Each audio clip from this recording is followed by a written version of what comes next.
Yep. All right. That means you guys have a quorum. Okay, at 7:01, I'd like to call the regular meeting of the Parks Recreation Senior Services Advisory Board, September 17th meeting to order. I'm going to start with a roll call due to our Zoom meeting tonight. Ms. Kindinger? Present. Commissioner Macy? Present. Ms. Chow? Crystal, can you hear us? Oh, sorry. Did you say my name? Yeah, we're taking a roll call. Oh, okay, yes. Okay, Crystal is present, and Mr. Rapinski. Present. Okay, with that, we have a voting member quorum. And also present are, if you want to introduce yourselves as we go through. Start with Mr. Filipski is here. Mr. Fidel is here. Oh, I'm sorry, Maya, you're here also. And then guests to the meeting, looks like Mr. Mueller and Mr. Reagan are both in attendance this evening. I'd like to veer from the printed agenda for one moment. I would like to offer a moment of silence for our member and great community activist and advocate for senior citizens. Mrs. Stephanie Contos did pass away after a long fought battle with pancreatic cancer earlier this spring. And I think it's appropriate that we acknowledge her service to the committee and her memory.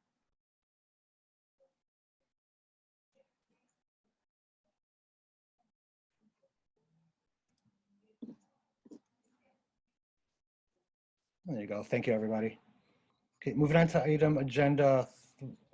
agenda item number 3, approval of the minutes from March 3rd, 2020. Do I have a motion to approve those minutes? So moved. Okay, motion by Mr. Rapinski Second. and a second by Ms. Kindinger. Any discussion on the minutes for March 3rd? Well, hearing none, all in favor, signify by saying aye. Aye. Aye. Any opposed? Aye. Motion is passed.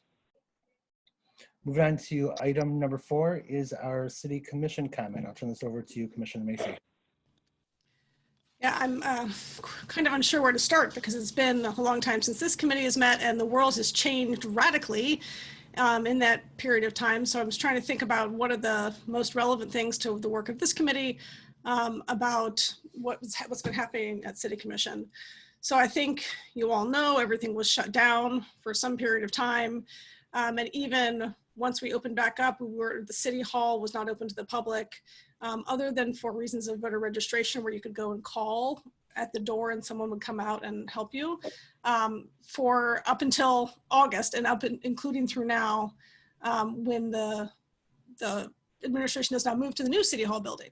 So it felt strange to have all this City Hall actually be shut down. However, the city staff has been working hard this entire time. I think some people felt like shutdown meant that there was nothing happening. There was still quite a bit happening, as Aaron and John can tell you.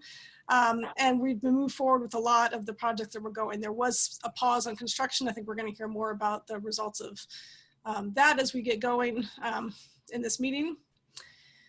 And I just want to say that there was, in the absence of this committee meeting, the city commission and the city staff were doing what they could to do some outreach. I think I'd like to hear us talk a little bit today about things that we could be doing sort of in light of the pandemic and how that's affected services.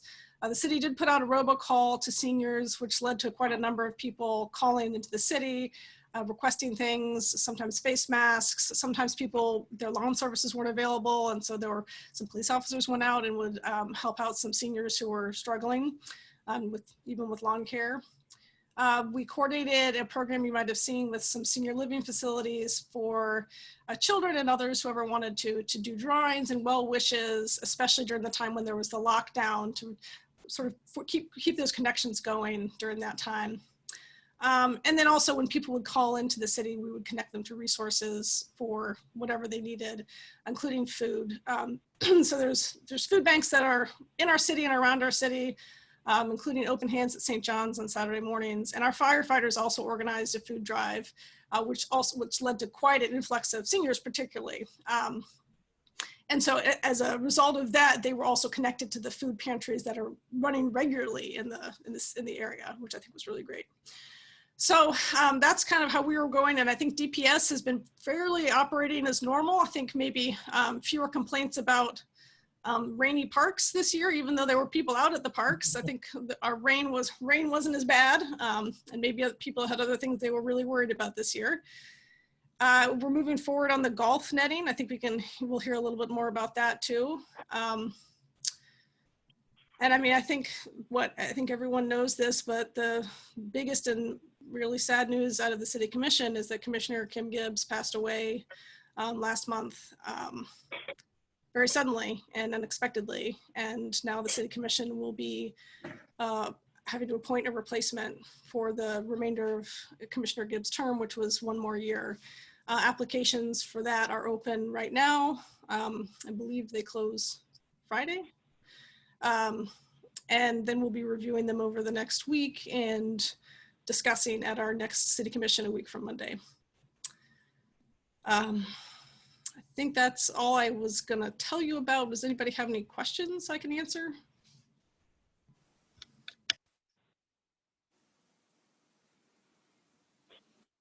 Okay, then I think I'm good. Okay, thank you, Commissioner. Okay, moving on to item number 5, which is public comments. Not sure if there has been any public comment. Yes, Chairman, I'm going to say your name wrong, Tim Chikorsky. Jaworski. Close. So There close. was one public comment phoned in this evening, and I will play that for you momentarily. Thank you. You're welcome.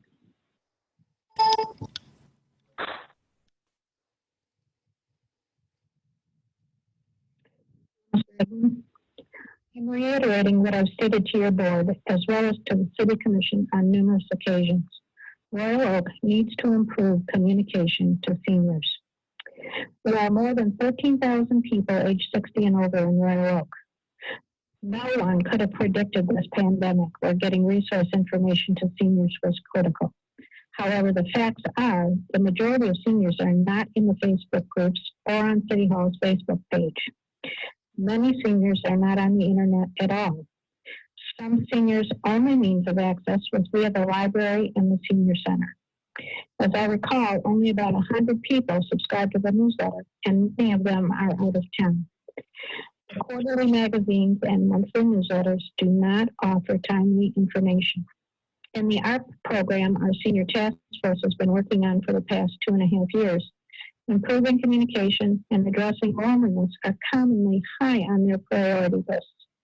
You do not need to wait for the task force eventual recommendations. I'm again asking you to please advise the City Commission to develop a multifaceted means of communication: direct mail, email, and phone numbers. Finally, I'm again stating that the seniors should have their own advisory board to focus specifically on the needs of seniors. Thank you.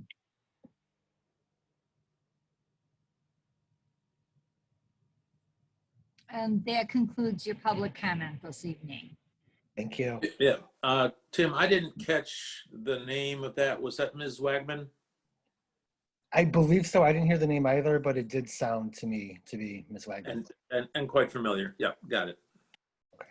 Tim, could you That's say what we your own sounded last like her. name? Could you say your own last name again, Tim? Because I think I'm saying it wrong. Jaworski. Oh, I am saying it wrong. Oh, thank you. I'm probably saying it wrong too, so that's okay. And I can confirm it was Janice Wagman who made the public comment. Thank you. I know how to pronounce your name, Tim, so to make, two Polish guys have to stick together. Oh, I'm sorry, Aaron's there too. It's the 3 of us. Aaron with his hand up. Okay, moving on to item number 6 on our agenda, which is new business. Under that, we have item A, which is the Royal Oak Nature Society. And I'll turn this over to Mr. Flipsky or Mr. Fidel. Yeah, I'll just lead off. I was work closely with the Royal Oak Nature Society. They do, as you know, a lot of hard work at the Arboretum and then the nature trails. And they'd like just a bit of time to address the Parks and Rec Board on some of their activities. So with that, I'll leave it to Bob Mueller. Okay. A couple of things just to let you know who I am aside from the Nature Society. I was on your board 40 years ago for about 5 or 6 years. And I found myself back in 1998 on the ad hoc committee of the Parks and Rec Advisory Board to answer a question from the City Council as to what should be done with the nature parks. We spent about 2 years and we came up with a document on what we felt should happen, and actually then formed the Royal Oak Nature Society as a volunteer organization to do those things. So for the last 20 years, we've been maintaining Cummingston and Tenhave Woods for the city, all the trails, all the work within the parks. And since 2008, we've been building the Arboretum behind the community center from a waste area. One of the things we wanted to do is maybe 3 times a year talk to you guys, because we feel that maybe nobody knows what we're doing, because we don't generally tell anybody. If you had another hour, you'd do another nature walk. You wouldn't, you know, go talk to, I don't know, the city commission or something. And what drew this out was when the city commission didn't okay the hard surface trail grant. That deeply affected us. In fact, I was in the process immediately after that meeting of typing an email to tell everybody I quit. After all the years we've done things, we've put $75,000 of fundraised money into fighting invasive plants in the parks. We will have to put at least $5,000 a year in for the next decade to even come close to achieving that. So that's just on the money side of things. But we felt that we just need to tell, you know, officially what's going on. Maybe 3 times a year, come to your meetings and say, here's what we've been doing. To give you an idea on some of the other stuff, let's see, did I get it? I sort of wrote things down because it's terrible talking off the top of your head. Okay, I think I got that point across. We're still working, we're presuming that eventually with the hard surface trails, so we've been working for the last 2 years, 1 day a week from May to October, trying to get the Arboretum up to par. We've been growing plants to put in there. There's plants we're trying to get a collection of every tree native to the state of Michigan that we don't find in the nature parks. We've gotten within about 20 trees, and the ones that are left, you can't buy in nurseries and you can't buy the seed. You've got to actually travel and find the seed, get them and grow the trees yourself. And we've been involved in that for about 5 years now and growing our own plants. But at present, a couple things, and I've talked to Aaron on some of this stuff, but you know, there's a huge cable from DTE's telephone pole wrapped around a 4-foot diameter oak tree in the park. It's been there for the 20 years and it's killing the tree. They should, you know, they didn't put an anchor in the ground. They just decided to wrap their cable around a tree. And we're sort of trying, I think Aaron has talked to him and not sure where it's going, but to get that cable off the tree, we need a survey of the Arboretum because we're getting really close in cutting down invasive plants and things like that to the property lines, and we don't know where they are. And we obviously don't want to cut something down and then have a neighbor all of a sudden going, hey, that was in my backyard. So that's one of the things that we need relatively quickly. The dog sign at Cummingston is so poor that people presume it says you can walk them in the park, in the nature park. We've been thinking about what we'd want, but we almost need a sign there that says that dogs are not allowed in the forested area. I was on the Parks and Rec board when the dog parks came into being. Sure wish I hadn't voted for that. You know, and I know it's been some problems. We had one in Meininger Park for years that became a big problem and a huge fight when they got rid of it. But, you know, if you've got somebody walking a dog in the park and you're saying, hey, you're not supposed to be here, you know, they say, I read the sign, you know, it seemed to tell me this is where I could walk my dog. Todd, yes. Question.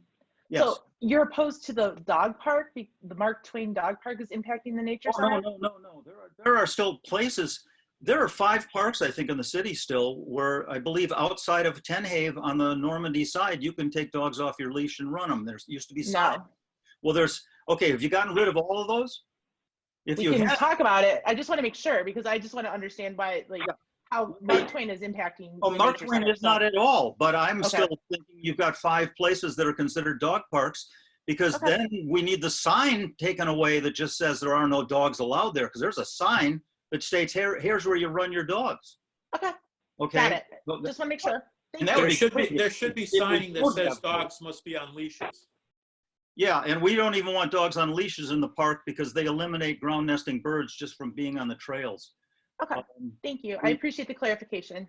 Yeah, so if that sign can be pulled, that would be wonderful because, you know, in a way, like I said, the lady that's doing most of the nature walks there regularly is saying, hey, you're not supposed to have a dog here, politely. And he's, no, I read the sign. And we were there looking at the sign when somebody started walking in and commented to the people. And I looked at them and I said, you know, when I look at that sign, it looks like you could do this. And they looked at me and said, yeah, and we just read the sign. So maybe we can just get that pulled. That would be Hey, great. Bob, one other question. Is the Arboretum, you said it was by the community center. Is that the senior center that you're talking about? Yes, yeah, Okay. the one on the right. Okay, In perfect. fact, the Thank park you. was, it was Warden Park East, and the whole park was renamed the Royal Oak Arboretum about a year or so ago. Okay. We Thank you. only do gardening directly behind it and over to Lexington, but we've got labels on a lot of the trees in the other area, you know, saying what they are. Thank you.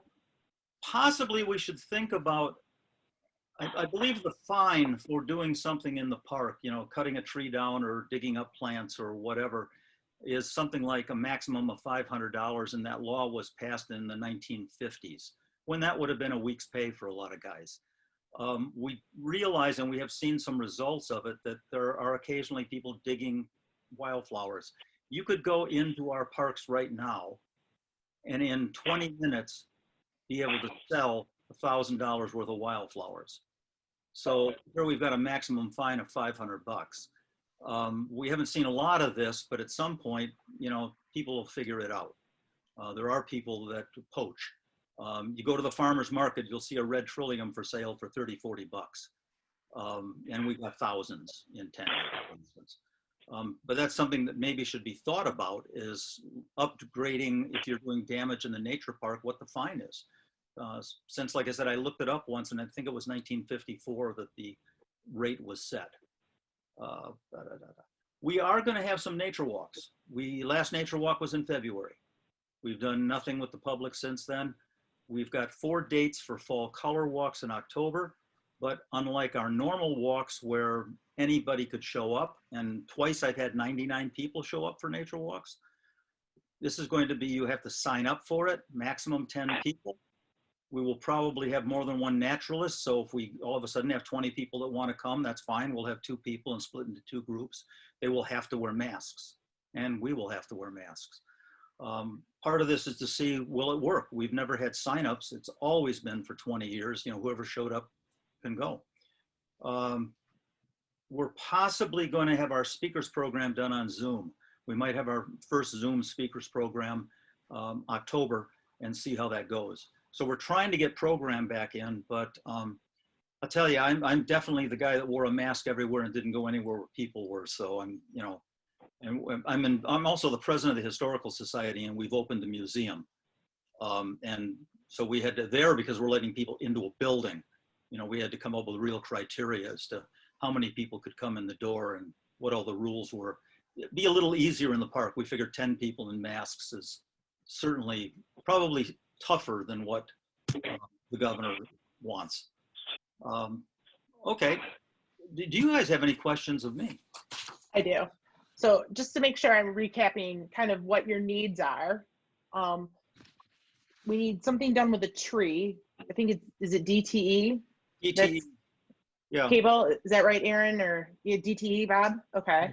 Aaron's seen it. He has photographs of it, in fact. Okay.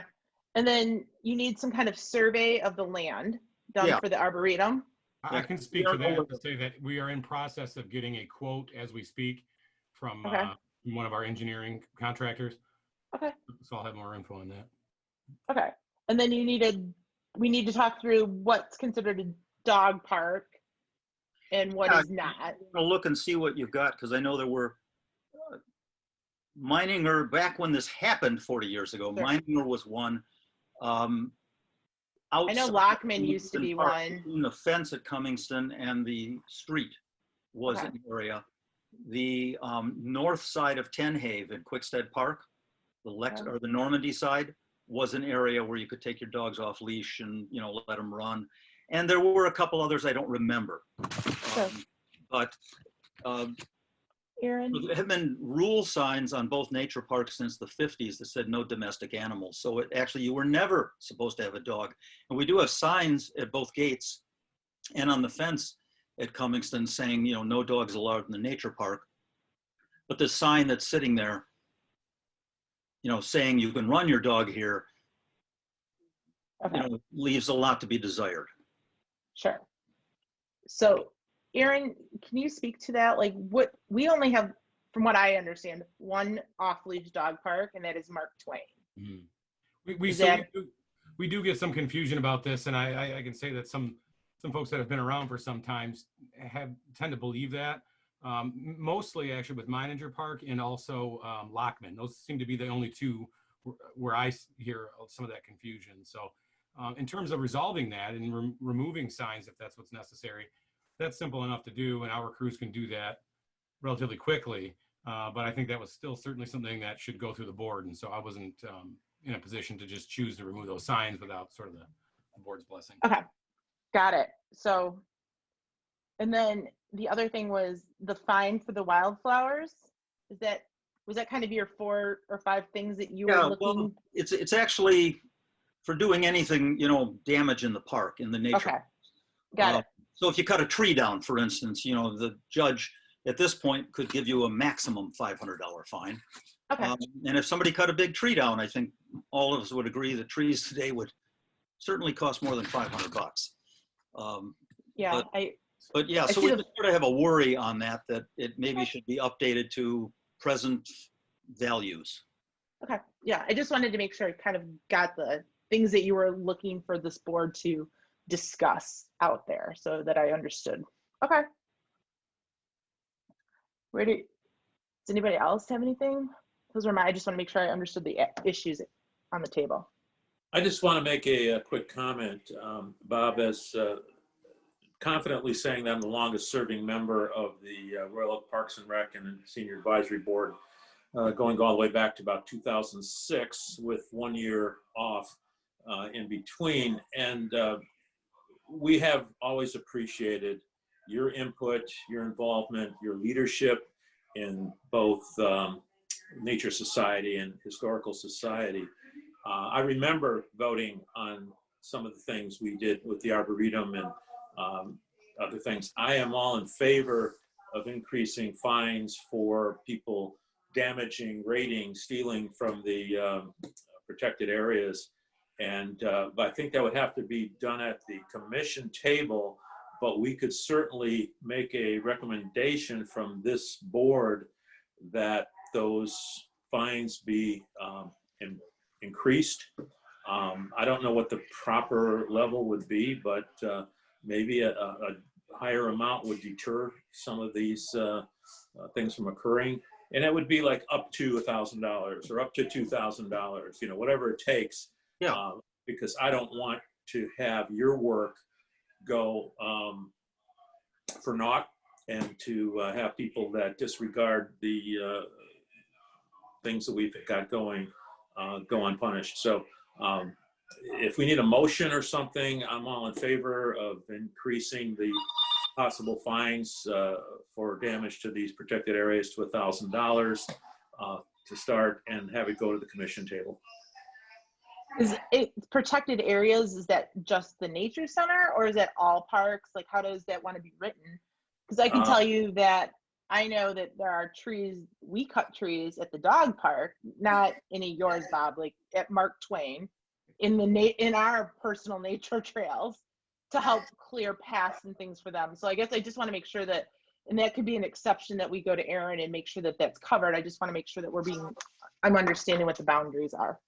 I would request that maybe between John and Aaron that you come back with some language to this board that makes sense in terms of those areas we want to address, and any exceptions like the dog park, you know, areas with ball fields. You know, it's something that makes sense, but does address Sure.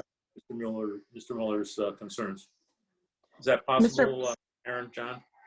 Yes, absolutely. I think that's a good course of action. We will do that. Mr. Muller, do you feel 1,000 is going to deter people, or does it need to be? I don't know. I think, you know, obviously there's city attorneys and things, but somehow you would want to make sure whatever the fine is, that it's of the time. Substantial? Yeah, of the time. Have we done any benchmarking to see what other nature centers or nature societies? Okay. No, we just, at some point, we looked up what the cost was, because we did early in the game catch 2 kids with a double-bladed axe to cut down a 100-foot maple tree. Okay. Well, now, Oh, I could think of a better punishment for them than a fine. well, actually, they ended up, at the time, all that area behind the senior center was a waste area filled with a lot of broken concrete and bushes people had dug out of their yards and thrown in there. And these 2 kids, rather than have us call the police, filled multiple dumpsters. And I didn't bother to tell them that the entire area was carpeted in poison ivy. So I've got a feeling that, you know, they paid, and, you know, more than what a fine would have done. Good call, Bob. Good call. So again, Aaron and John, if you could come back to us with some appropriate language or something that would allow us to send something up to the city commission table to increase those fines. You said the original $500 was set back in the 1950s. I looked it up, and that was probably 15 years ago. It was a maximum fine. It was probably after these kids cut the tree down. You know, that we were just curious, and it was something like a maximum $500 fine, and it was from the 1950s. Now, it may have already been changed, but to me, it should be looked at. Well, let's find that out, and Aaron and John, can you get something back to us next meeting? We will do that. Dan, Thank you. Do you have a motion on the table from Mr. Rapinski? Do I have a second on that motion for the direction we just asked staff? I'll second. A second from Ms. Kinninger. Any further discussion on that motion? Commissioner, did you have your hand raised? I'm a hand raised for questions for Mr. Muller, but it's okay. I didn't realize that was a motion. I thought we were just directing staff to bring us back something, but okay. Yeah, I think that's what I kind of withdrew my motion to just have, before we have it go to city commission, we get some direction from city staff that isolates it. You know, we just don't want to throw something up there and see if it sticks. We need to have some firm language based on our current assets and where the most, you know, vulnerable areas are.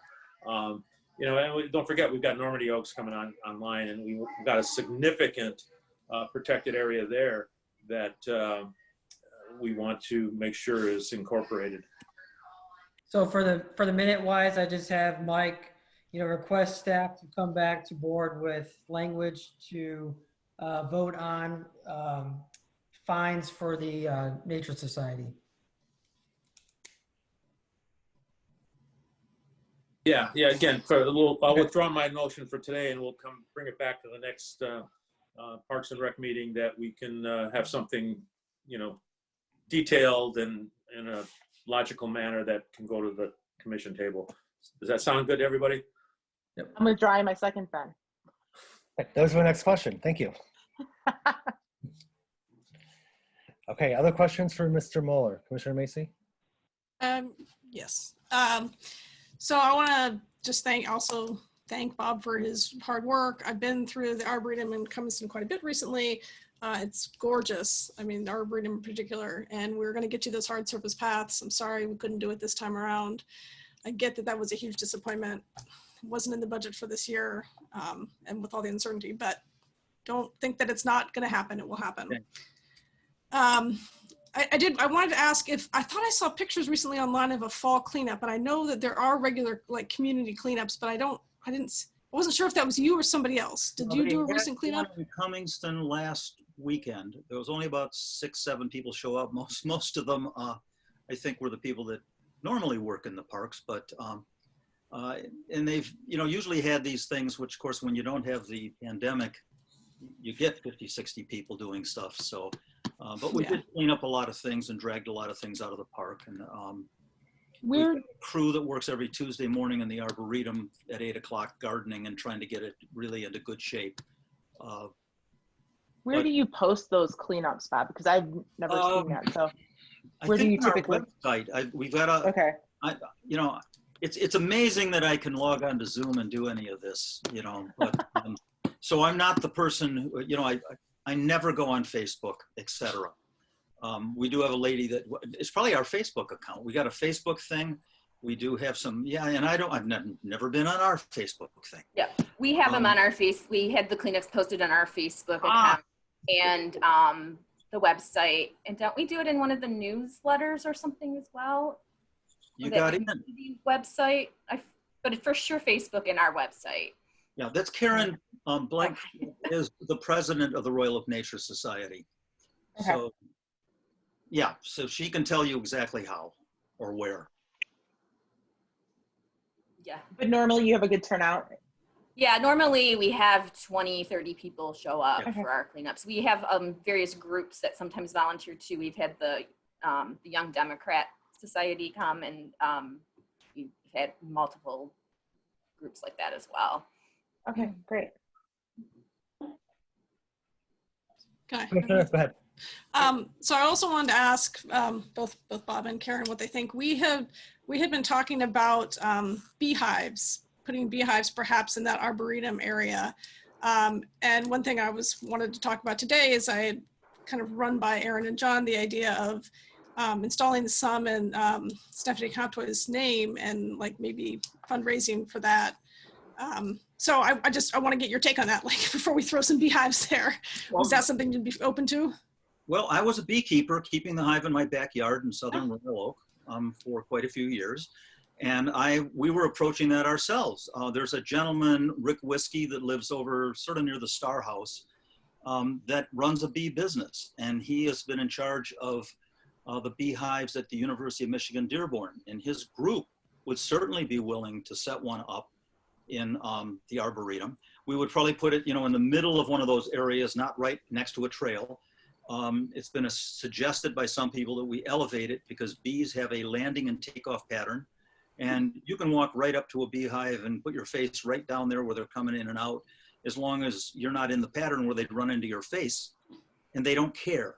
So possibly if we elevate this thing, you know, 4 feet up, you wouldn't have a little kid walk up and stand in the wrong place and have a bee run into him and then he swats it and it stings him, you know. But we know we can do it sort of safely. I talked to Aaron a little bit on this. We'd sort of want to hear back from like the city attorney too. Can that even happen? But I would continue, if you're interested in that, to work with Rick and see what we can set up. And then they would maintain the hive, they'd open it. They'd probably, the days they worked with it, have a public program, you know. Is this Bees and the D? Is that who it is? No, it's different. Okay. Different group, yeah. Okay. We got approached, we have also been approached by Bees and the D's who were good friends with Stephanie and worked with them. There's 2 gentlemen out of Detroit. They have about 150 hives all through Detroit that offered, and sent us a proposal to do some hives as well. So we can figure that out. If Rick's going to do it for free, that would probably make more sense than Brian. Yeah, and I will actually contact Rick and ask if he's familiar with that group. Yeah, I can give you the information if you want. But yeah, go ahead, please. But yeah, I think it would be a cool thing to have there. We've had wild hives in hollow trees in Tenhave. In fact, it was Rick Whiskey, this beekeeper, that spotted them. But yeah, I used to get 30 quarts of honey a year out of my backyard, out of one hive. So I haven't kept bees now in 20 some odd years, but since honey never spoils, there's still like 100 quarts in my basement. Oh, I will never run out of honey. Lifetime supply. Yeah, when they opened the pyramids, they found jars of honey and could open them and eat it. Oh my God, that's amazing. Yeah. The last thing I had on my list to say is not really a question, but just to encourage you to consider expanding the speaker program on Zoom. So the library programs that they've run, including some on like master gardening, because we have that little butterfly garden outside the library as well, have been really popular, like very highly attended, more so than the regular ones that we were having pre everything being on Zoom. So I think there's an appetite for it. People are doing more outside and in their garden than they maybe have in years past. So anyway, I thought that sounded great. And I was going to offer for us to boost we now have a Royal Oak Parks and Rec Facebook page, Facebook group page. that we could boost your events to as well. That'd be great. Okay, so Yeah. I think we just have to follow them, right? Yeah. Tom? Yeah. Okay, that's all I had. Yeah, I could follow them. Sorry, I was on mute. Okay, thank you, Commissioner. Ms. Chow, did you have questions as well?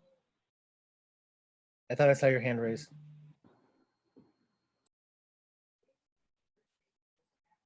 Crystal, no? Oh, did you say my name? I'm sorry. I keep Yeah. hearing No, I it. thought I saw you raise your hand a little bit ago. Oh. You did not? Okay. Are there any other questions or comments for Mr. Mueller?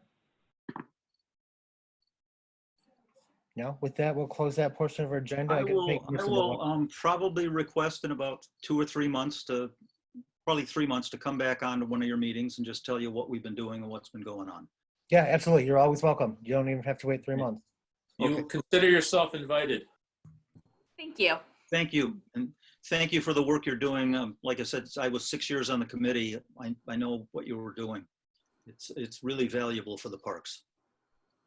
And definitely please keep us informed of things that you need. I mean, certainly we want to be a partner. I mean, we appreciate all that you're doing. And so the more that we can partner on things, and even if it's just elevating your events and things like that, please let us know. We definitely want to continue the partnership because we do appreciate all the hard work that goes into the things that you're doing in your organization. Thank you. Great. Thank you. Okay, moving on to item B under new business, which is a community garden discussion. Melanie, did you want to go first? I was should gonna just say, who is start this? talking? Is it us? Is it me? Is it Tom? I'll give you a little intro, Tom, and then you can do the most part of the discussion. So community gardens, I think Tom will give you a little more of the history of what it's looked like in Royal Oak in the past. There's been not much movement on that front for the past few years. One thing that I had been thinking about, especially even before the pandemic, but especially during the pandemic, is community, I've been calling it community gardeners, where we would set aside some areas in parks, and Amanda Herzog, who I think was here, had suggested that maybe those should be raised beds, but I hadn't thought that. But anyway, setting aside some areas in the park that nearby residents who maybe don't have a place of their own residence that they can garden at can come and do that. And so I had talked to Mr. Filipski about some possible areas and the parks that we could do this. And then Tom and Amanda Herzog from the Environmental Advisory Board had been talking about community gardens. And so we decided to put our heads together and see what we can come up with. And take it away, Tom. Thanks. Yeah, Tom Regan's my name. I'm on the Environmental Advisory Board. And we've been kicking around this idea for a couple of meetings.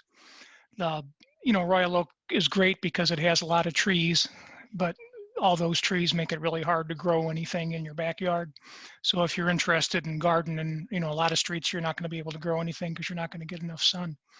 So if we were able to establish a few places where people interested in gardening could go, it would probably be popular. And I say probably because other communities that have done this had found it to be very popular. I know just in the last couple of years, Pleasant Ridge and Madison Heights have started community gardens. The Madison Heights ones is completely private. The Pleasant Ridge one is publicly owned, and there's another community garden in Palmer Park. They're all over the place when you look for them. As a public board, I mean, if you were interested in improving the health and happiness of people of Royal Oak, you couldn't do anything more effective than encouraging people to garden. I mean, there's a wealth of scientific studies that show that people who garden live longer, are happier, and suffer from fewer diseases and debilities. The difference between gardeners and non-gardeners as far as longevity is similar to the difference between smokers and non-smokers. I mean, it's a huge improvement in people's lives. So if you did this, it would be significant for people's health and happiness. But I know a few years ago, there was a group in Royal Oak that had a community garden. They worked a piece of land that was owned by the school district. The school district since sold it for housing. But when they were looking around for a place to garden, I know they approached the Parks Board at that time, and the Parks Board was strongly against using any parks land for anything like that. They thought it was sort of a waste of a precious resource. So, one thing we were just curious, and I know it's a completely different board now. We were just curious if a group of people approached you and asked you to consider setting aside some land for community gardening, what would your response be? You know, would you be totally against it? Would it be a waste of time even bringing it? Or do you think, oh, this is something we should consider? And then I guess the other thing is when eventually we'll need to get before the city or before the school district and, you know, ask for a piece of land to do this on. And would you be interested in joining us when we did that? Just to be clear, it wouldn't be like selling land. It would be like allowing them to put a garden on the land Yeah. we still own. And you can, I mean, you can Google community garden. I mean, my favorite around here is the one in Palmer Park in Detroit. It's got raised beds and, you know, people name their gardens just like people name their cabins up north, you know, and it's, you know, they're well kept and well groomed. And There's a really stunning one right outside, but Selden Standard uses down in Midtown. It's beautiful. yeah, there's a They have gazillion tables in and Detroit everything. now. Yeah. Yeah. Okay, Mr. Evans? I kind of remember being on the board when this came up the last time, and you know, when we had the community garden on 11 Mile, where the school used to be, and then the discussion shifted to allowing parkland. I think one of the concerns that was raised back then, valid or not, was allowing essentially private use on our public parks. And there was not a clear definition of any parameters to allow these parks. And you know, if you open that door and then somebody comes to you and wants to do something else, and I don't know what that is, but I think that's where the discussion evolved. I don't even remember it even getting to a vote, or if we voted, there was some objection to it from a legal standpoint. And again, this is where perhaps staff would have to run it past the city attorney's office to see what our exposure would be and liabilities would be. I'm in favor of it. I've got a park right across the street from where I live that is underutilized, probably 70% of it. I'd love to see a community garden in there. But I think the issue did resolve around liabilities and legalities. So maybe we could look into that.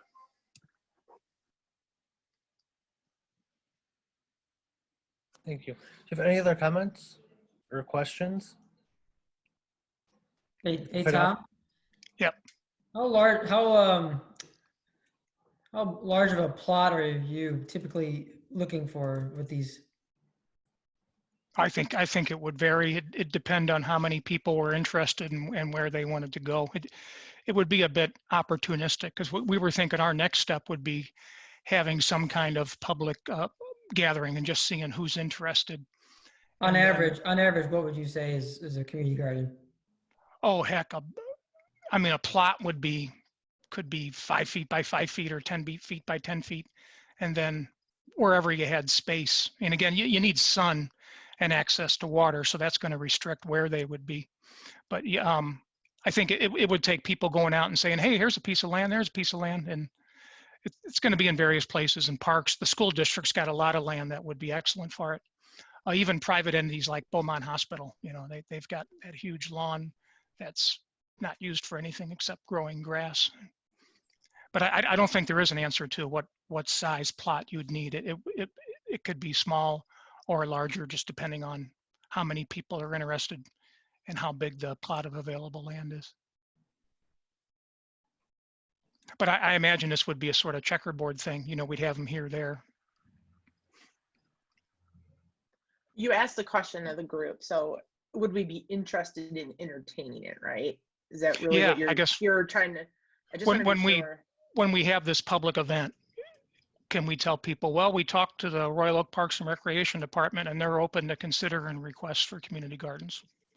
Or we talked to them and they said, hell no, you know. Yeah, I think kind of like Mike said, I think we'd want to understand the league, kind of make sure that the lawyers have given us some parameters to talk about first, just before we go down the path. I mean, I know I would be interested in supporting it. I just want to make sure that we're thinking about how to set it up for success.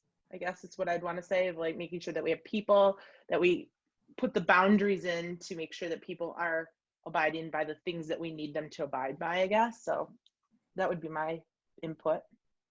Yeah, I think it's But a, this has been done. It's been done a Sure. lot. We're not breaking new ground here, except we're literally Nope. breaking new ground if we start some community gardens, but figuratively, we're not breaking Right. any ground. I don't think we have to reinvent the wheel. I just think we need to consider how it works for our community and make sure that we're clear. Because I think for where Mike's going, like the legalities of people doing things on private land and that kind of stuff, I just want to make sure that that's crystal clear and laid out.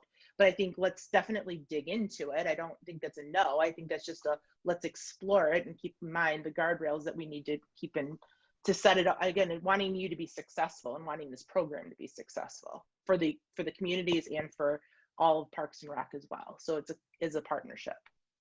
Definitely, I think would be, if I may, Yeah. Sarah, a lot of discussion. I mean, this could be administered in any number of ways. And so, you know, it really depends on if this is a private partnership, and that's a different thing. If we want to work directly with the city, obviously we would have different considerations. We'd approach it differently. So I think we should consider all options and look at whatever's brought.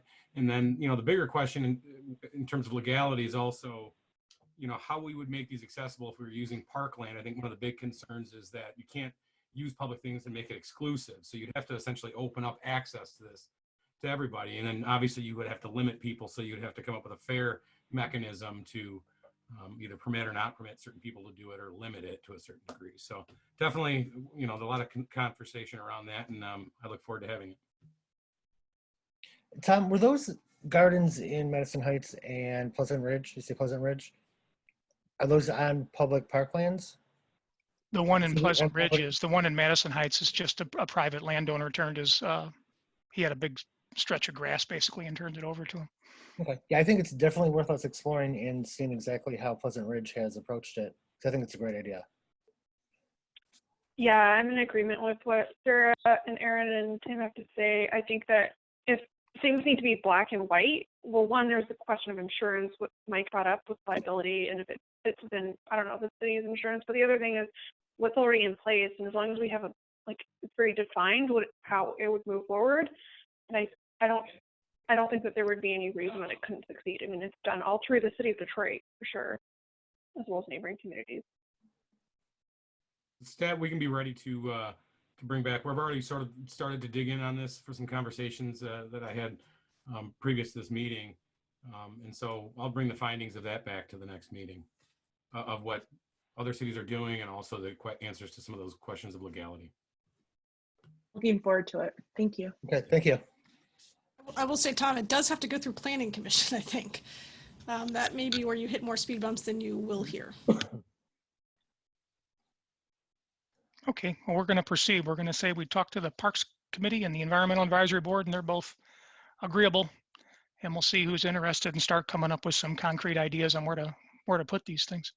I think you could say we're receptive and be confident in that. And we'd like to see what we can do.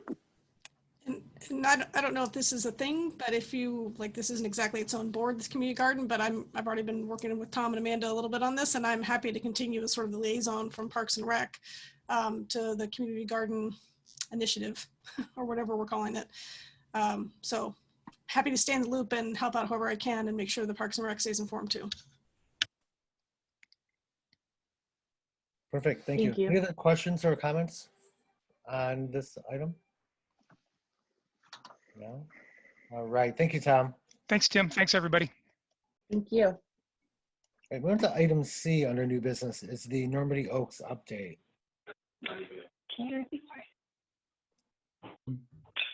John, I'm going to let you take this one. Are you here with us? Yeah, I'm here. Oh, I gotta set my minutes up. All right. So, yeah, Normandy Oaks is going on. We've, I don't know if, I think there was a couple of you guys on the board that made a trip out to Normandy Oaks a couple weeks ago, I think it was. So yeah, everyone saw the play structure that was pretty much almost installed completely. Just the main part of that is the artificial grass, or the sawgrass, as they call it, for the safety fall zone. Splash pad is still underway. It's still going through its works. There was a little bit of a hiccup as far as how they coded it and whatnot. So, you know, that little hiccup kind of put a little delay to it. We were hoping to have it done, middle of September, but just a little hiccup. So we're working through that at this moment. And, once that gets figured out, it's pretty much full steam ahead. England, the contractor out there, is rearing to get this core area and the whole project essentially complete as soon as possible. The Oak Savannah nature area is actually coming along very well. NFWF, I don't know what that stands for.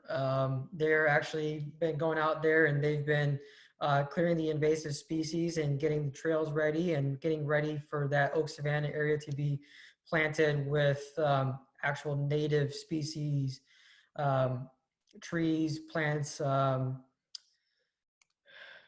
whole bunch of habitat that is really above my knowledge. Whenever I listen to them talk, I'm used to hearing, Kentucky bluegrass and whatnot, and there's a whole wide range of other grasses out there that just blow me away. So that's going on pretty well. The trails are pretty much set, so they're just waiting for the concrete to come in and set the trails. Parking lot has its first coat of asphalt on, so they just got to cover that up. And is there anything I missed, Aaron? I think I covered everything. Yeah, I think that's you do pretty well on covering the basics there. So, John, when we did the walkthrough there a couple weeks ago, I think it was Tim and I were there, and a few city commissioners and a few other people that I was very impressed. The playground area, the playground equipment, when we saw it in conceptual drawings and even in the original approved plans for the park, I didn't realize how significant these were and how big they were, really. And it's quite impressive, and it's going to be something when this is all put together that we can be proud of, and that I can bring my grandchildren to when they're in town, and anyone would be happy to bring their family and friends to this park. It's really going to be a showplace for our city, and to everyone who's worked on it, past and current. John, Aaron, I know you guys have put a lot into this as well. So, we've been very patient along the way. Many delays, stops and starts. Weather has certainly been maybe one of the big factors in this whole thing. But I think it's all going to pay off when we're able to open it all up and maybe even have a grand opening one of these days. Exactly. Yep. Yeah, that play area actually says it's for ages 5 to 12, but I think it covers pretty much all ages. That thing is massive, and I imagine I will be seeing some adults trying to master that as well. I have a picture of Commissioner Douglas on one of the swings. Yes. And Mike, just I guess I'll add to what John was saying in terms of any sort of a grand opening.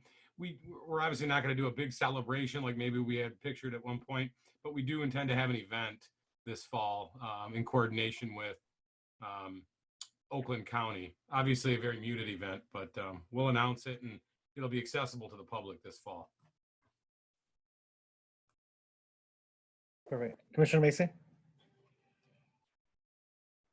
In the Oak Savannah, are they intending that planting will still happen this year, or is this planning for next year? Because we're getting close to the end of the time you can plant new things. As I understand it, they still can plant through this point of the year. Yep. They're planting plugs, so they'll take and then hold over the course of the winter and regrow in the spring. Now, I have to say as well, though, with that nature area, I mean, they're planting plugs now. It won't be a full blown thing. It will actually take one additional season at least to really begin to green out. So that one will require more patience than the core part. But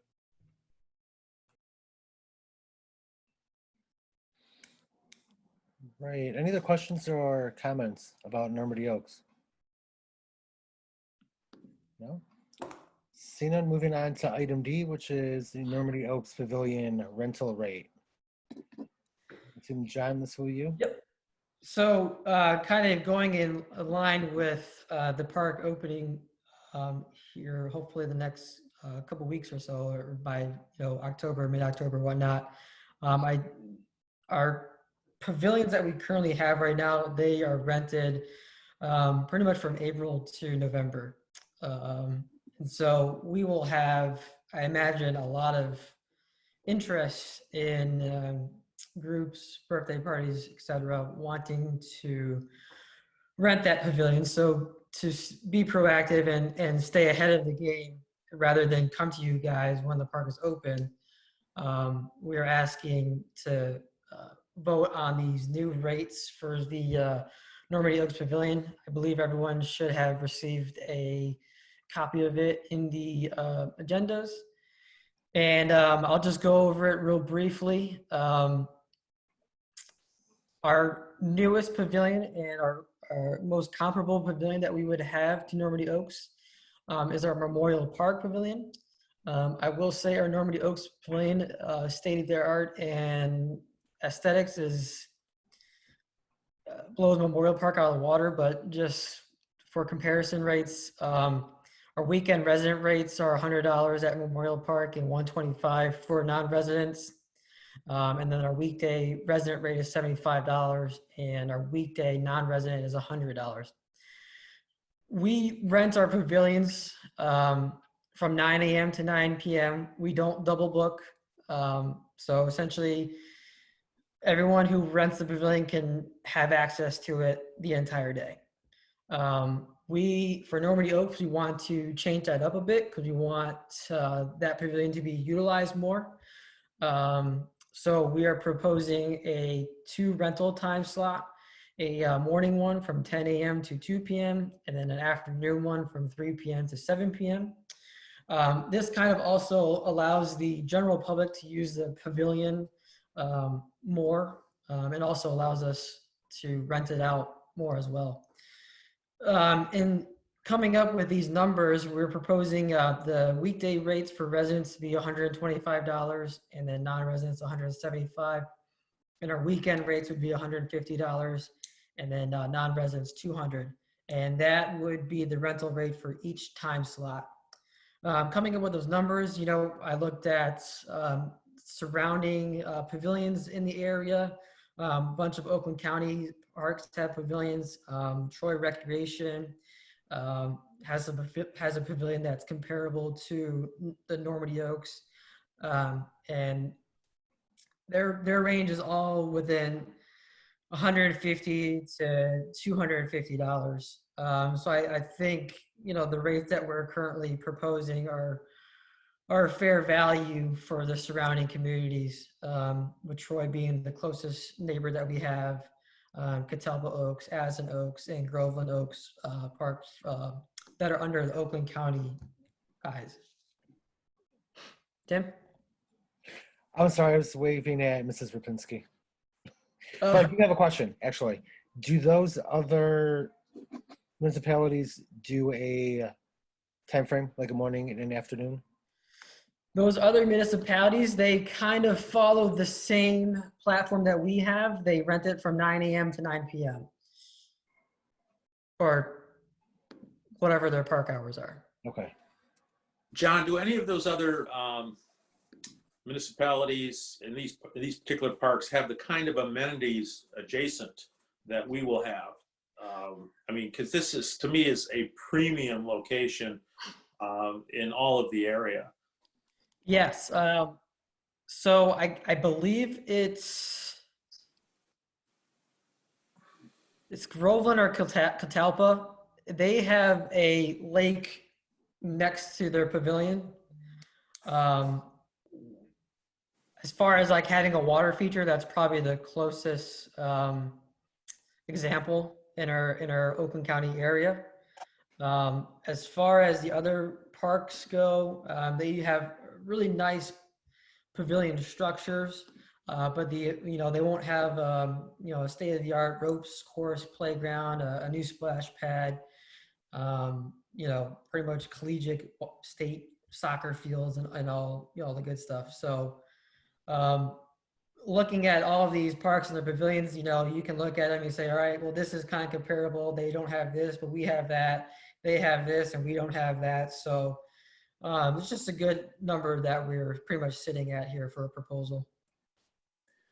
I'm good with your recommended numbers. And I think for the other committee members that may not be aware, in a normal non-COVID year, our pavilions are usually rented all the time to the max. Am I correct, John? Yes, and actually, this year has been extremely crazy with our pavilion rentals. When the governor issued the release of the executive order that allowed 100 people out to gather outside, I literally received 20 phone calls 10 minutes after her speech of people wanting to get out, use our soccer fields, use our baseball fields, use our pavilions. So, you know, it's great. Love seeing everyone get outside, and I think, you know, this trend is going to continue going forward. So, Joe, what kind of enforcement would be necessary with that split time frame? How would we enforce that people leave their pavilion at 2 o'clock so that it's available at 3 o'clock for the next renter? yeah. So, you know, right now, everyone gets a permit. So ideally, you know, Tim, if you were out at, let's say, Star JC Park, and you know you had a couple with you sitting on the park, and someone came up to you and said, hey, I have a permit.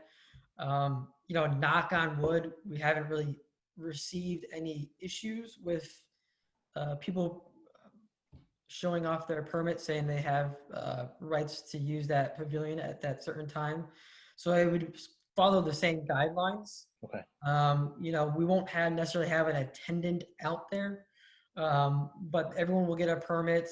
There's an hour time frame in between for necessary cleaning for our park crews to go out there and take a look at, you know, just to make sure for the next set of groups, the park and the structure is clean.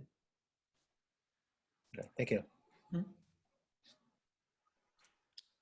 Commissioner Macy?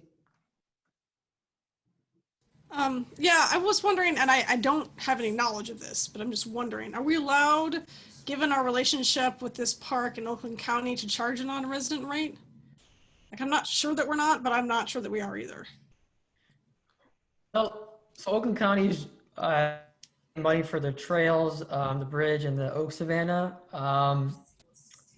I think we're allowed to charge a resident, non-resident rate, just based on when we were pursuing a partnership with Oakland County. We made it clear that we still want to have complete control and technically ownership of the park. So, you know, we made that clear, you know, we're going to run our soccer fields how we want to run our soccer fields. We're going to run the splash pad how we want to run our splash, how a splash pad is, even the Oak Savannah, the trails, etc. So it is in the contract and understanding that we're going to run our programming as we would, even though they've partnered with us. And that's, Commissioner Macy, that's my understanding of the interlocal agreement as well, as I've read it. Okay, cool. And I agree with Mike. Like, I think this is going to be the coolest pavilion to rent around. Like, I'm happy with the rates you suggest, but I actually think we could ask for more. I don't think we necessarily should, but I think this is going to be a really, really hot commodity. And I like the idea that we're doing it 2 separate sessions. I mean, I think we're going to get a lot of birthday parties out here, and that's a fair amount of time to have those spaces. So anyway, So let's consider this a good starting point. Yeah, I guess I'll move approval of this, or move approval to send this to the City Commission. Okay, so a motion by Commissioner Macy, a second by Mr. Rapinski. Is there any further discussion on the motion? No, see none. I'll call for a roll call vote on this, following all the Zoom rules now. I'm just going to follow my screen around. Roll call vote starting with Ms. Kinninger. Aye. Ms. Chow. Looks like Crystal said aye. She's muted. Aye. I Commissioner had it on Mason, mute. Aye. Mr. Rapinski? Thumbs up means aye. That was an aye. And I also vote yes. Motion does carry. Okay, moving on to item E, which is the senior center update. All right, so even though COVID has hit, we've been, busy at work, getting everything kind of upgraded and updated and continuing moving forward as best as we can. So the senior center has actually received a whole bunch of new kitchen equipment that was part of also, if you recall, for last fiscal year, there was some money allocated to the recreation department by the city commissioners that we were essentially able to come up with and use at our leisure. So we have been productive in that. We've gone ahead and bought a new double oven, or actually, I guess it's a 4 double oven. This thing is massive. Bought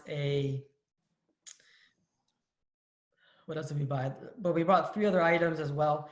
And we actually had to have, and we're waiting on an architect to come in to reorganize the kitchen area and the equipment just because of how big it is and how brand new it is. So, that's really going to help out Tim's Kitchen. Erin's got a lot of programming that she has wanted to do with that. I don't know if you guys have followed our Facebook page, but she has a free Facebook group going on. It's cooking with Chef Erin at Tim's Kitchen, and there's about 100 people in that group that pretty much follow along. Every week she does a new lesson on cooking out on the grill, making fresh pizzas, etc. Anything you can think of, she does it. So dreams are there and the options are unlimited as far as the Tim's Kitchen goes. We just finished installing, or I guess paving, the parking lot at the senior center, as well as the sidewalks. So that got a new coat and new surface of asphalt and new sidewalks. So that was long overdue, and that has been taken care of. And we just got approval to go with Allied Building Company to install the new air conditioning condenser at the Monday's commission meeting. So, we've already got the PO set up for that, and we'll be working with Allied to get that installed relatively quickly. Won't need air conditioning probably going here on out, but at least we'll have it for the next spring and summer. And the senior center, they're doing a lot. We're also doing a lot. They're doing a lot of outdoor programming, taking advantage of the nice weather since we can be inside the centers right now, but at the capacity limits that are granted by the governor, it's not feasible or makes really any sense. So we're doing a lot of outdoor programming and a lot of virtual programs. So senior center has been busy. The Roses program has, been keeping up with the times. We've opened up our van services, kicking up our meal system as well. So everything's pretty much going strong. Commissioner Macy? So a couple questions. One is about the van services, though. Tell me what you mean by opened up. And we have a new one, right? Yep, you're right. That's one thing I forgot. We do have a new van. So what we're doing right now is we are allowing only, I believe it's 1 passenger at a time. Social distance, masks, all that good stuff. And trying to, keep up with the demand of that service as best as we can, given the circumstances. What, and I know, are we, or is it not close? Like, how are we doing in meeting the demand? We're keeping up. I mean, with 1 person, we could probably do a little bit better if we were able to have more people, but the distancing on the bus is obviously a limited distancing. So 1 person seems to be the best number. Okay, that question I have, I think this maybe applies to the bus drivers as well. What's going on with the part-time workers at the senior center? We've only got the one or now two full-time people, but we had a number of part-time people. Are they able to work? What's happening with them? Yes, so the part-timers are working. They have pretty much came back to their normal working hours, their normal part-time hours as they would have pre-COVID. So the senior center is keeping strong. One has, if I could jump in, one employee has sort of resigned. Mostly, it's the employee that helps with the senior newsletter. Mm. So even though she's not working regularly now, she still is contributing to that.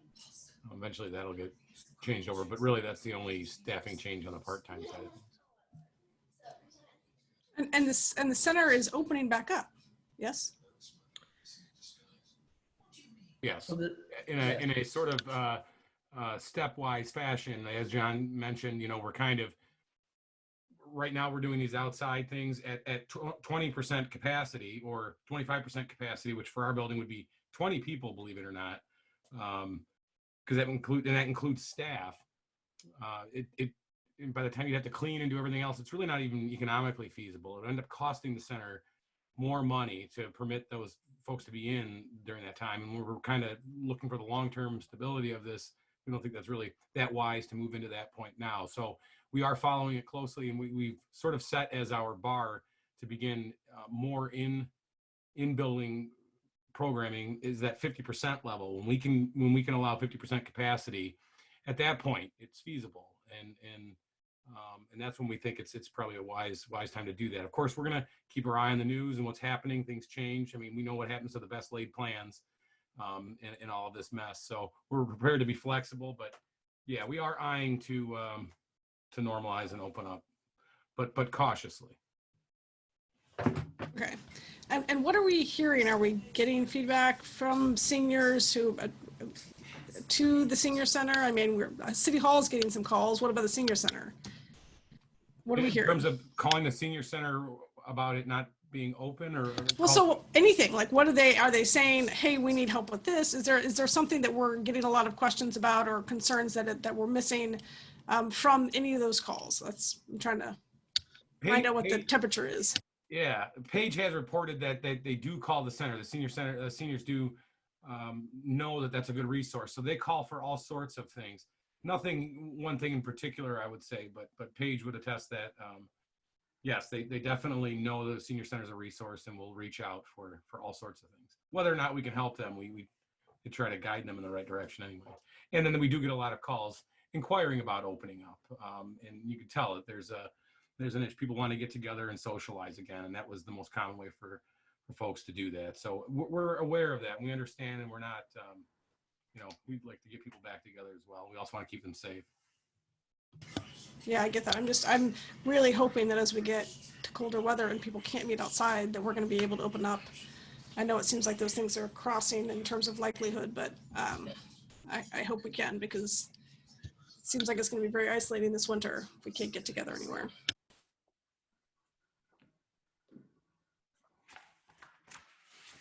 Any more questions or comments on the senior center update? So now moving on to item F, which is staff reports. Well, I guess I'll go first. Well, we finally got our Facebook page, so thank you. Follow that, like, and share everything that's on there. That's actually been a really strong source of reaching out to the public during this time. If you can recall, we put out our summer insight literally a week before we canceled everything. So, all the virtual programming and the outdoor programming that we have going on, we're pretty much pushing that through to the Facebook page. Any side of news coming out from the county, the state that, pertains to our facilities and recreation and whatnot, we're throwing out there as well. Oakland County Parks has a lot of free programs that we're put it on the page as well. It's pretty much anything that we can get our hands on that is related to, you know, Parks and Recreation and seniors, and not, we're throwing it out there. And, you know, quite frankly, during the first week or so of the page opening up, we had about 500 followers. So, you know, pretty good, pretty strong following. We're not there, we're not the numbers that the actual city Facebook page has, but, you know, in time we'll get there. Hey, John. It's not a competition, John. It's not a competition. Hey, John, you may want to, I don't know how to check the settings of it, because like I've never gotten any of your notifications and I've been following it. So I wonder if there's something going on with your settings, just something to dig into to make sure people are getting the information. I will check that.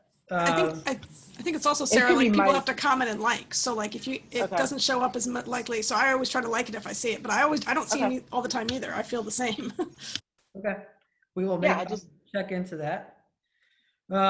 Like I said, I kind of touched on this a little bit. Our fall classes, the seniors center is doing a lot of outdoor classes and some virtual programming. As far as the recreation side, we have some new program. We have a program called Nutty Scientist. It's a virtual program. It's pretty much, they provide a supply kit to the families. And each week, you know, they go step by step with the families on how to build robotics, you know, basic do-yourself chemistry stuff at the house. They have outdoor adventure lessons. So that's a new program that we've thrown out. We have some youth sport and activities being provided, and they will be using Lockman Park. So they're going to be playing basketball, soccer, really any type of outdoor activity. That usually is an indoor activity that is held at the Salter Center, but we've taken that, since the Salter Center is still closed at this time, and moved it outside. And then we also have our virtual programming as well. We have, you know, ballet, hip hop, gymnastics, karate, and all that good stuff. So if you guys have anyone that would be interested in those classes, you know, please check out our WROK.com page, and also our Facebook page for any updates. Today we actually just completed a meeting for the Community Development Block Grant funding for Lawson and Franklin Park. So that is moving along pretty well, hoping to have that bid out here in the late fall, early winter, and get that ready to go for next spring. The parks for the previous CDBG, Sullivan Park, Huntington Woods, Wentland, and Fulton. Sullivan Park is completely up and running.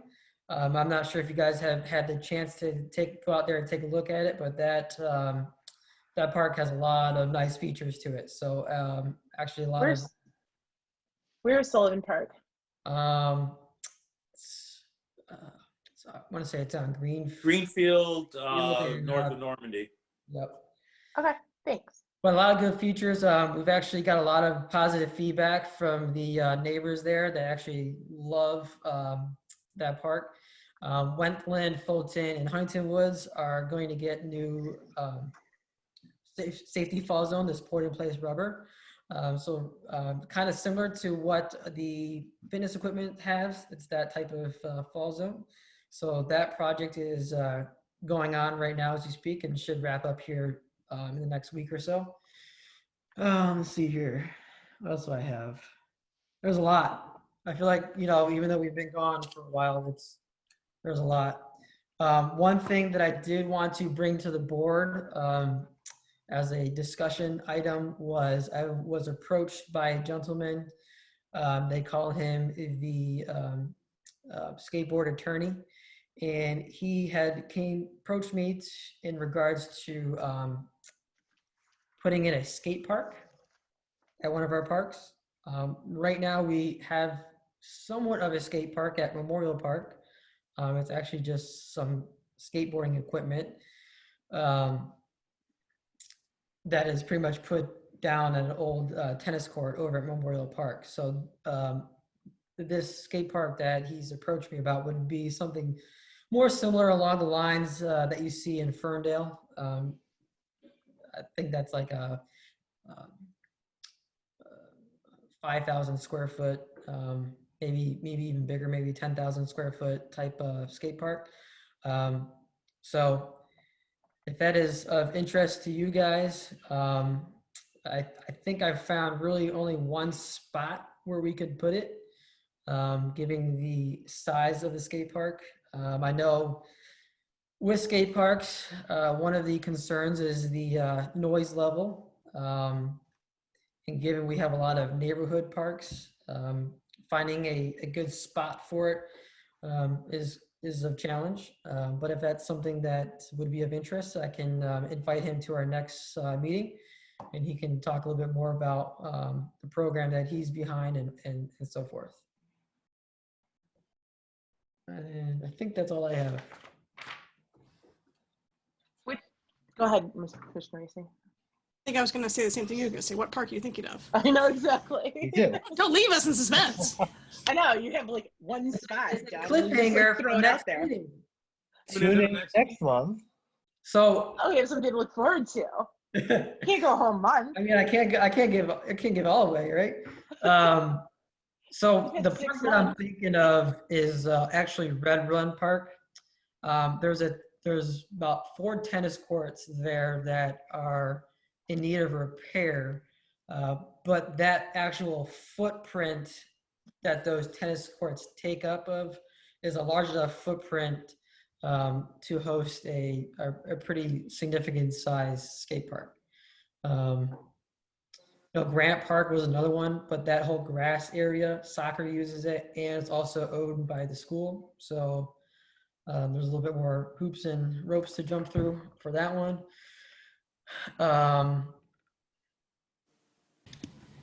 If we didn't do it so big, I suggest that there's still room in Bassett Park, even after Bassett Park is done. And it's like, it's right on a busy road, so the noise wouldn't be a problem and it'd be visible. That was one of the things that we talked about way back in the day for Bassett Park.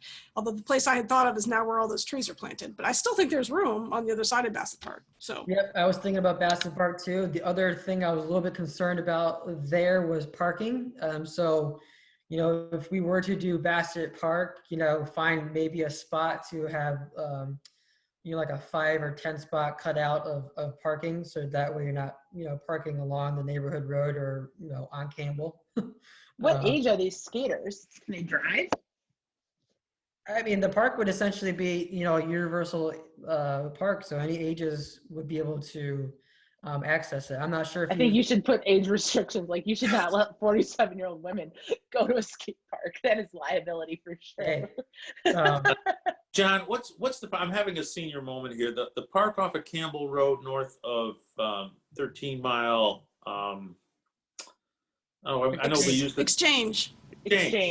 Any possibilities? I know that thing floods all the time. Always in the water. That thing floods. Soccer uses that a lot. Baseball uses that a lot. So I mean, it's a nice a lot of neighborhoods, but it floods a lot. Some of the issues. It's not really an issue, but what makes it complicated is the areas where you can actually put this. Like soccer puts soccer fields on those areas. So, it's you're either taking away a soccer field to put in a skate park, or, you got to find, something to give and take with. And soccer is growing, so I would be hesitant to take away a soccer field. The dogs might be willing to give you some land, John. We can put a nice bowl in the Mark Twain Dog Park, Right. John, you don't think the noise would be an issue at Red Run? I mean, are those tennis courts right against the road, across the street from all homes? I think the noise from a skate park would be a problem in general. Putting it at Red Run Park would probably increase that. But that's the only spot I can physically see and put a skate park there without. I mean, I like the idea that the foundation of the tennis courts are there, but I don't know if I like the impact it would have on that neighborhood. And that's some, those are the pros and cons that would need to be weighed without, taking up a ball field or taking up a soccer field or, cutting down so many trees or whatnot, that park and even Bassett seems to provide a good blueprint. Bassett parking is limited. Red Run, parking is somewhat limited, but they can park at the school's parking lot and skateboard down to the skate park per se. But those are the options. What about team? If we really wanted to do this and tabling it until the lease runs out on the batting cages. Well, I'm just being honest. Like that's where I got plans for the batting cage, so I'm well aware of what your plans are, but I'm not sure like how we're going to be financially handling those plans. So I appreciate those plans, John, but isn't that another space that we could look at potentially if your plans fall through? Yep. We'll just okay. I think at this stage, just the few parks that you've named, John's voicemail light is blinking feverishly right now. He'll have some calls to answer tomorrow morning, probably. But to Melanie's point, that's a good point. And I never really thought of that in terms of the park there in Campbell roadside. Asset. Yeah. That honestly might be that sort of setup, if not that park, would probably be the best idea because even if it's not a noise thing, unfortunately there is and we could combat this stereotype, but there's an idea that like skateboarders are a certain type of a vandal or something, and that's really not the case. It's these legitimate athletes doing this stuff. So those are things that you have to deal with. But yeah, Melanie, I never thought that's a really good idea. That's a really good thought. Since you haven't put in the play equipment yet, we can still decide to shift that. Yeah.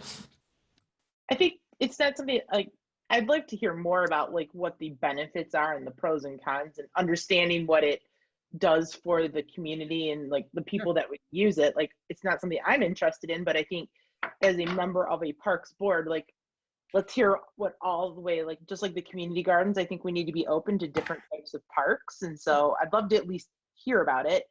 Yeah. And, figure out what reach out to him and we'll set him up for a presentation next meeting.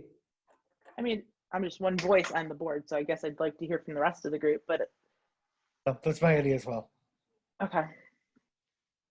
Yeah, I'm in agreement, sir. I think the diversity of parks is good for the community, and it opens up, just it's good to have diversity in general. Yeah, I was around when we converted that spot on Memorial Park, that mini skateboard thingy, whatever it was, and the response there was underwhelming. From the skateboard community that, you gave us this, and it was used largely for, let's just say young people to congregate and hang out and possibly do some juvenile illegal activity. I'll leave it there.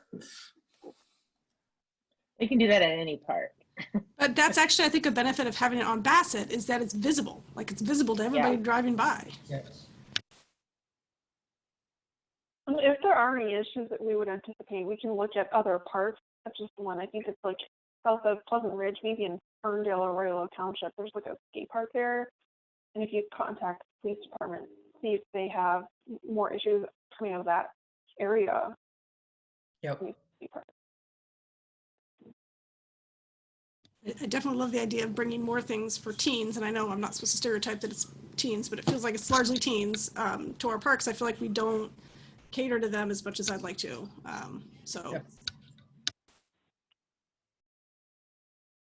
Perhaps you can become the next skateboarding attorney, Commissioner. Definitely. And then before we move on from staff reports, I don't know if you were done, John. I just wanted to get a couple of I'm done. items in. Okay. With regard to the senior center, I was approached by a Girl Scout troop. Actually, the one that was at the commission several commission meetings ago. They had built a pantry that is for not just food, but sort of household things that people can donate and put in and keep stocked and people that need can take from. And so we identified a location outside of the senior center along the path. And without objection, we were going to install it there. The girls are really excited about it, being that it's so visible. So that should be up as soon as Monday, I think. So Go by and check that out when it's up. And Commissioner Macy did mention briefly the golf netting. Yeah, that was approved at the last commission meeting, and as you know, there was the second group that came for another set of nets, and that got approved with that as well. So that'll all be completed. Oh, That's the netting. What's that? I said, oh, the netting. Yes. Yeah, and so that should, and actually that should be done before the end of the month is what they're scheduled for, but safe to say at least the first week of October. So that's all the additional items I wanted to add. Okay, thank you. Anyone have any other questions or comments for staff report? All right, moving to item G, which is titled Open Table Discussion. So Tim, we haven't really met in a while due to everything. So I didn't, I kind of left this open if there was anyone that had any, questions on, opening things up and any other questions about programming, etc. So. Yeah, John, I think I talked to maybe you and Aaron at the Normandy Oaks little walkthrough we did. The golf course clubhouse, we all know, is in tough shape and needs a variety of things. But given the current circumstances that they operate on, and can't serve alcohol inside, it has to be done out on the patio there, which is kind of a dysfunctional area. The idea that I had was somehow trying to level that, I don't know how many square feet, it might be 200 square feet area, to make that a little bit more conducive. I mean, really would have very little cost to it, just using our current manpower and equipment. Our golf league is 60% DPS guys, and they were all for it. They say, yeah, we can set aside some time. We'll get in there with some equipment and find some dirt on the other part of the golf course, bring it in, level that out, and throw some mulch or fiber on top of it. And it would be a much more conducive area, both to serve the golfers, me included, and to help Joe and his staff at the golf course. I don't know if it's possible, if it would do us much good for the rest of this season, but short of building a whole deck out there, which would be the big win, the big ask. I think just leveling that little 200 square foot area would make it much more conducive. Yeah. Yeah, and that would be simple enough.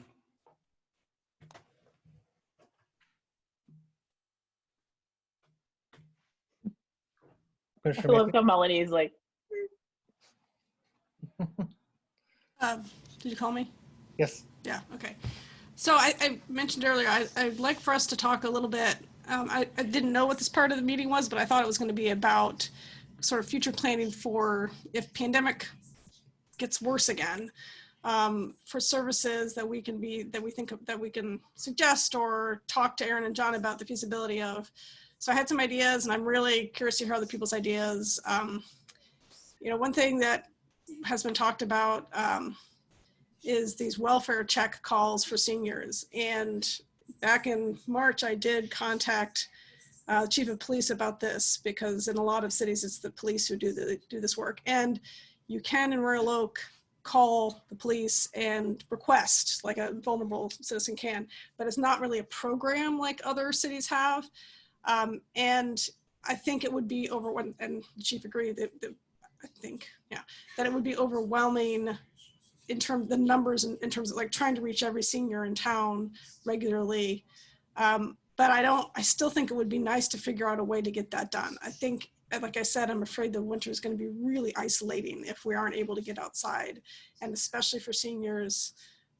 So I would like to figure out a way to do that. One idea that I did have, I'm not sure if I mentioned this part in my email to Aaron and John about it, was about using the police auxiliary, which I had not thought of asking Corey before, but the police auxiliary are volunteer people, like it's volunteer corps that works with the police. They usually run like a lot of the help around events.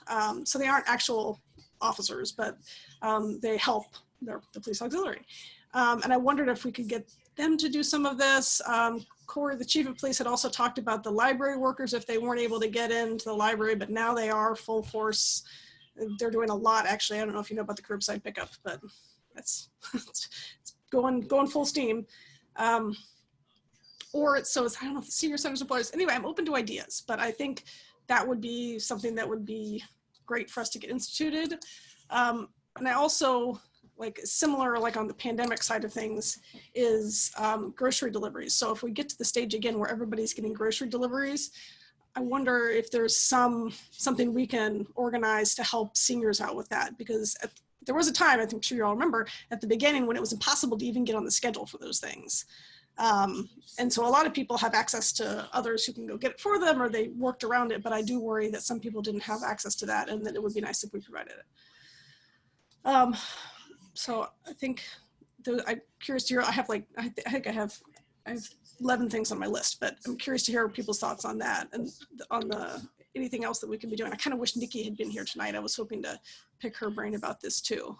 So the welfare checks at work, one of the things that we did is we had a project a long time ago about going out and getting around blight and finding out about tax foreclosures. So we got this database of Detroit residents, and we basically we would call them to give them information about COVID resources. So like it was a volunteer thing that we did through work. So I wonder if there was volunteer groups. Like I literally sat in my office and would make calls from like 3 to 5.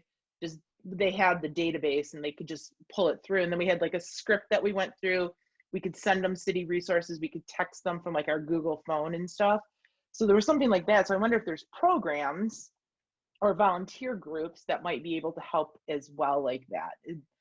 You know, I don't know where the privacy issues come in, Aaron, from like giving phone numbers out, but I wonder if you'd have to just do like run a background check on people. I don't know. Yeah. But that's great. Love that. I wonder if we could contact one of the corporations that are moving into Royal Oak, like maybe even Henry Ford or Beaumont might have a team like Quicken does that would do that type of work. Yeah, I mean, we're still doing it, to be honest with you. Like we still place these calls we did them every Wednesday afternoon and Friday morning, like Wednesday from 3 to 5, and then Friday from 10 to 12, I think. And we had it, like, I had access to their number and their address and stuff, and like we would just click through them. What were you gonna say, Mike? I was going to say the service clubs in town, the Rotary Optimist, Lions Club, I don't know what it looks like, but there might be some resources there that we could utilize these club members to volunteer to do well. Heck, a lot of the club members are seniors. That that's how we stay in touch on a weekly basis. But there might be some synergy there. And the other thing that you mentioned about the food delivery, the Royal Oak Schools Foundation, I think it is, Scott Brown heads that up. They're doing something with the farmers market, have been all summer with doing delivery of things from the farmers market. Again, might be some synergy with that group. Commissioner Macy, there was something that was posted on our recreation Facebook page. Someone had reached out to me. It's almost like a pantry group that have kind of this grocery option that seems to be the discussion here, where I think they can deliver and also people can come to their designated locations and pick up whatever they have in stock. And I don't think there's really any sort of limits that maybe other food pantries have. It's just kind of there for those who are in need of food and supplies. There's that. I think if we're going to do that, it's probably wise for us to put together some resources to offer them as well. So like we're calling and checking on them, but like if you need food, here's a couple places you could go. Here's this, like that's kind of some of the stuff we were doing on these calls, and like, where can I go to get funds to help with my tax foreclosures, and just to be able to have some resources at your fingertips to help them. I think that would be helpful once we get this group ready. to provide them that kind of stuff, because I'm guessing if you're going to call and then they're like, well, I can't shovel my driveway, then like, what are we going to do? Like, I'm like, okay, that sucks. But you know what I mean? So being able to help them, you know, as we're checking in on them and having those resources at least available to give them to call would be probably a good part of the program. Yeah. And actually, I would be interested to see, like, if you, I don't know if you can take exactly what you're doing, but like, if we could see that'd be to figure out what kind of resources you have available. Yeah, if you want to contact me sometime during the day, I'm happy to log in and show you what we're doing and show you all the resources that we had access to. And most of it was through the city of Detroit, because we were helping them. As one of our big things is helping them get through tax foreclosure, because we understand that when they are going through tax, that's what's the number one reason for them to not be part of housing. So that's a huge initiative for us. So, but I'm happy to show you some of the different kind of resources we had, but Meals on Wheels and that kind of stuff. So just give me a call sometime or send me an email. We can set up some time to go through it together. So the post on Facebook, it was maybe a week or so ago. It's called Lighthouse. It's a Royal Oak emergency food delivery. Their statement is, if you are needed of emergency food in Royal Oak, please visit us online or give us a call. And it looks like they do some emergency food deliveries. So I'll be sure to kind of reshare that and repost that on our Facebook page so it's out there. And just another resource for those who need it. That is great. I do know, have heard of Lighthouse. I do also still think that there is a separate need for actual regular grocery delivery. So there's people who need food, right? And they're maybe are having trouble getting the food that they need. But there's also people who like can order their groceries and they know exactly what they want. They're not trying to get like free groceries. They're trying to get the groceries that they plan to eat for that week. But they don't have the ability to get that delivered to them. So, I mean, I think Lighthouse will fill many of the needs that we have, but I wonder if there's some additional piece of that we could help seniors with transportation issues that become more severe in the middle of the pandemic.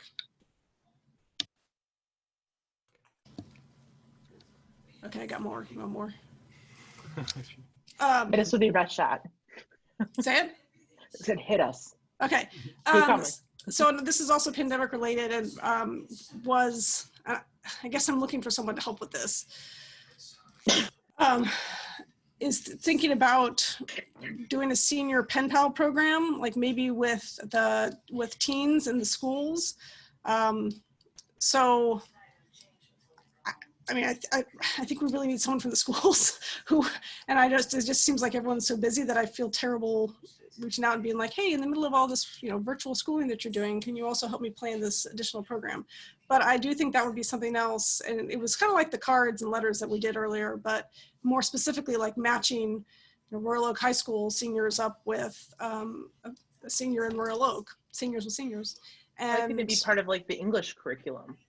Like, you know what I'm saying? Like you gotta write a paper. You might as well write a nice letter to somebody in English class. I mean, make it part of the school thing that they're already doing. And so it's not like an additional thing, like you're saying, like on top of all this stuff. Right. So, right. That's exactly what I'm hoping for. I've just felt very hesitant about approaching anyone at the schools right now. But anyway, I'm throwing it out there. I didn't know if anybody had any specific thoughts about that. Some of the student service groups.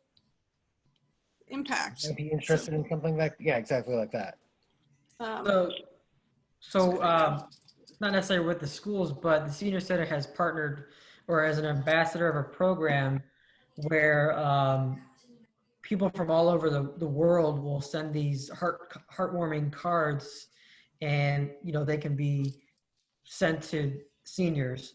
So essentially anyone can really sign up to receive these letters from unanimous people.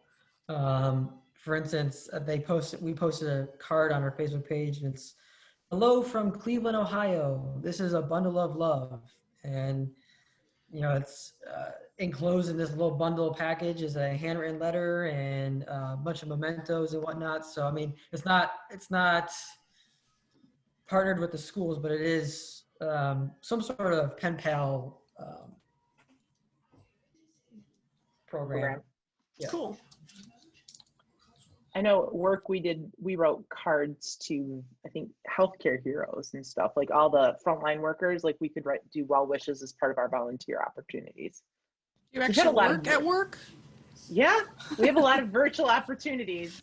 So like we've helped out the Smithsonian, we've been helping like translate stuff. Like they had to really pivot because we can't do anything in person since March until the end of the year. And clearly it's a big deal that we have volunteer hours and money. So outside of financial contributions. So one of the things they pivoted was having us participate in letter writing campaigns and like help. So corporations do these things as well, believe it or not. That's awesome. Go ahead, Crystal. Commissioner Lisa, I think that's a great idea. I was wondering, for the seniors that you had in mind, was there a specific body that you were thinking about of seniors to receive the letters? So I would think it would be like a sign-up program. So you would, like, it would be advertised maybe through the newsletter, and then seniors could sign up for it.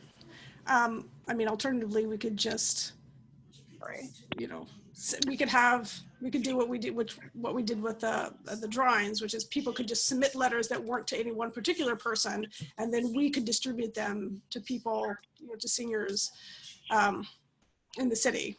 But I had been thinking of it more as a sign-up program.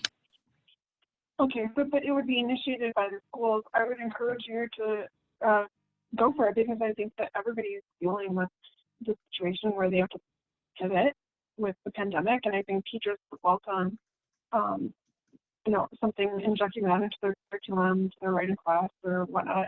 I don't think that would be received poorly at all.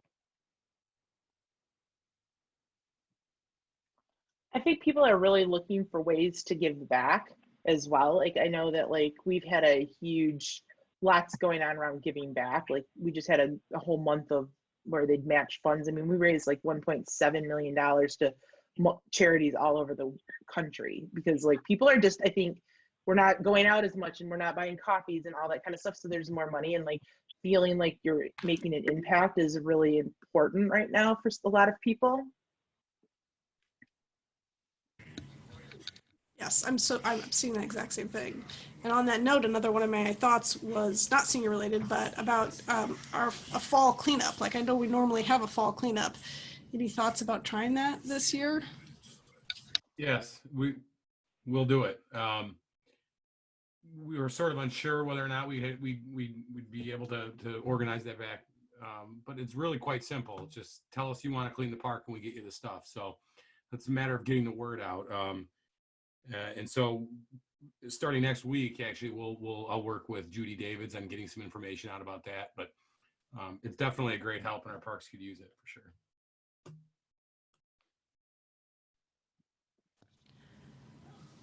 Okay, and then I sort of mentioned earlier, like what about raising some money for some beehives in Stephanie's name?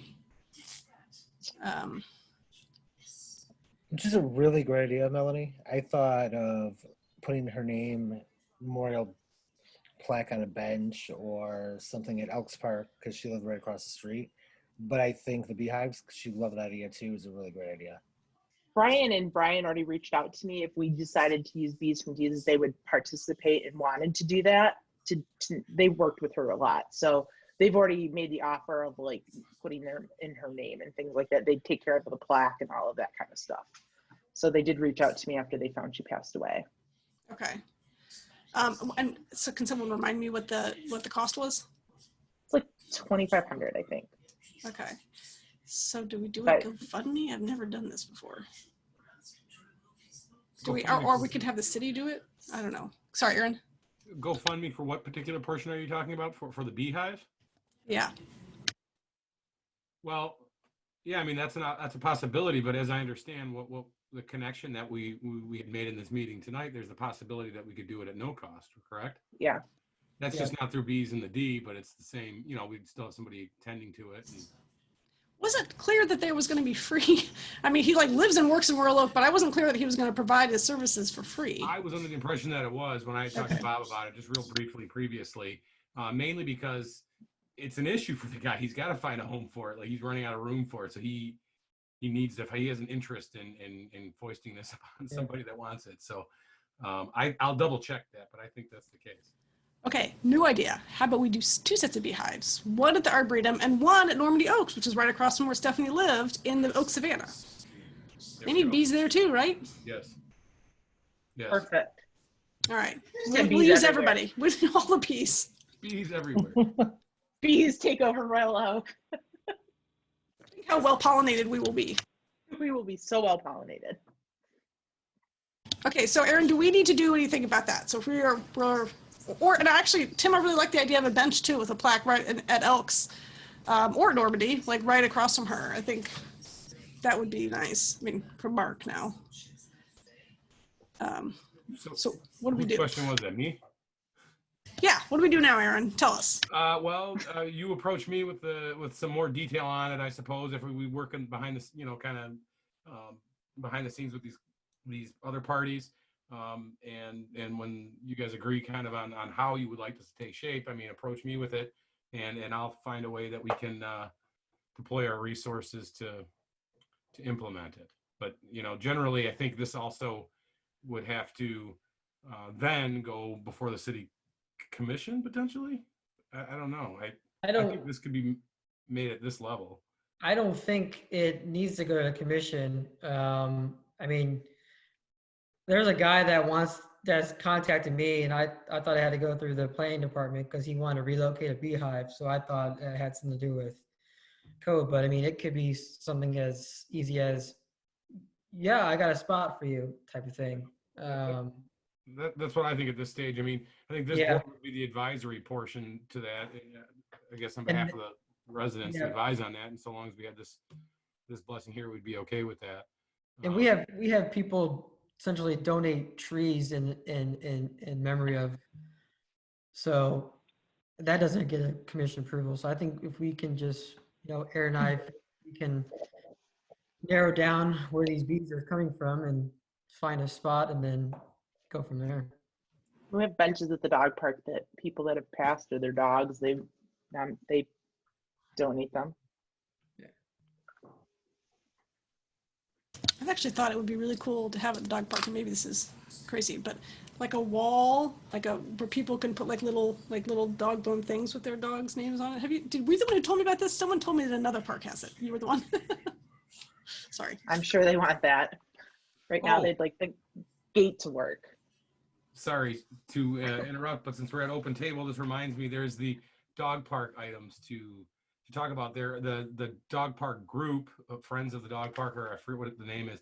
They requested to purchase a new bench, so it's like a new 5-seat bench, I believe, for the dogs, humans, and then there's this large like concrete bone that the dogs can hop all over and have some fun with. And so that's been ordered. Those will be in the park soon. Oh, good. I hope they aren't all sitting. They should be socially distancing at the park. I was going to say 5-person bench. Does that mean it's 30 feet long? Like, I'm trying to figure out how that's going to work. Yeah, right. The dogs are not particularly good at social distancing, but the humans have done a well. Good job.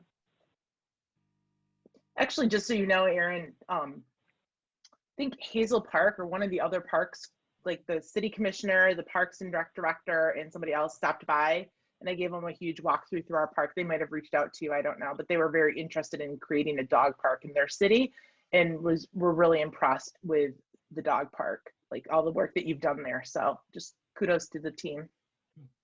Thank you.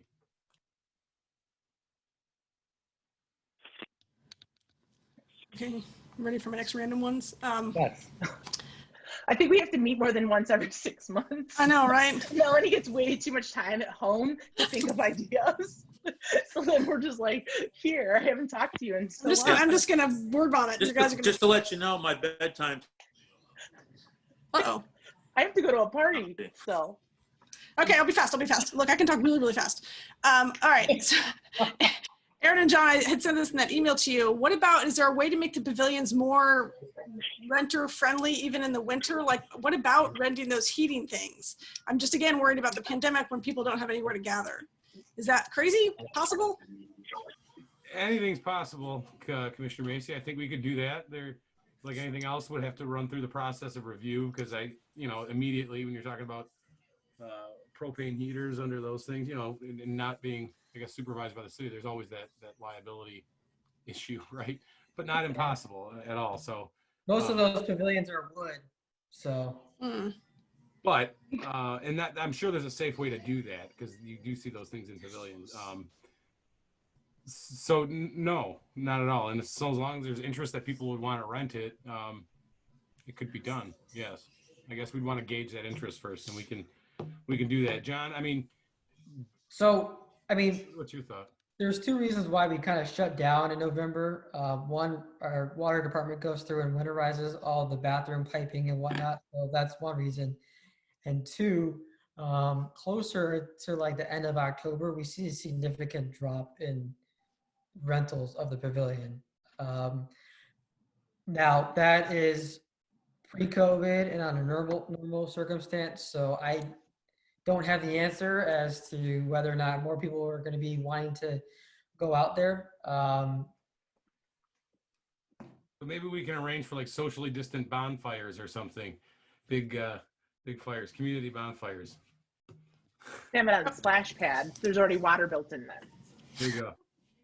You can have a fire pit on the splash pad. Aren't bonfires actually not allowed at Royal Oak? Right. Yeah, they're not. Yeah. Aaron's gonna get phone calls about that. Yeah, my voicemail flashes. Exactly. Okay, wait, now I've lost my other one. Oh no. Okay, I'm supposed to be going fast. It's not going fast. Oh, what's the story with the ice arena? The ice arena opened up actually this week. They are at limited capacity, but their capacity is a little bit larger than our other facilities. They have, I think their martial capacity is 2,000 people per rink. So they have the East and West rink. So they opened up this week. They are not doing any open skates.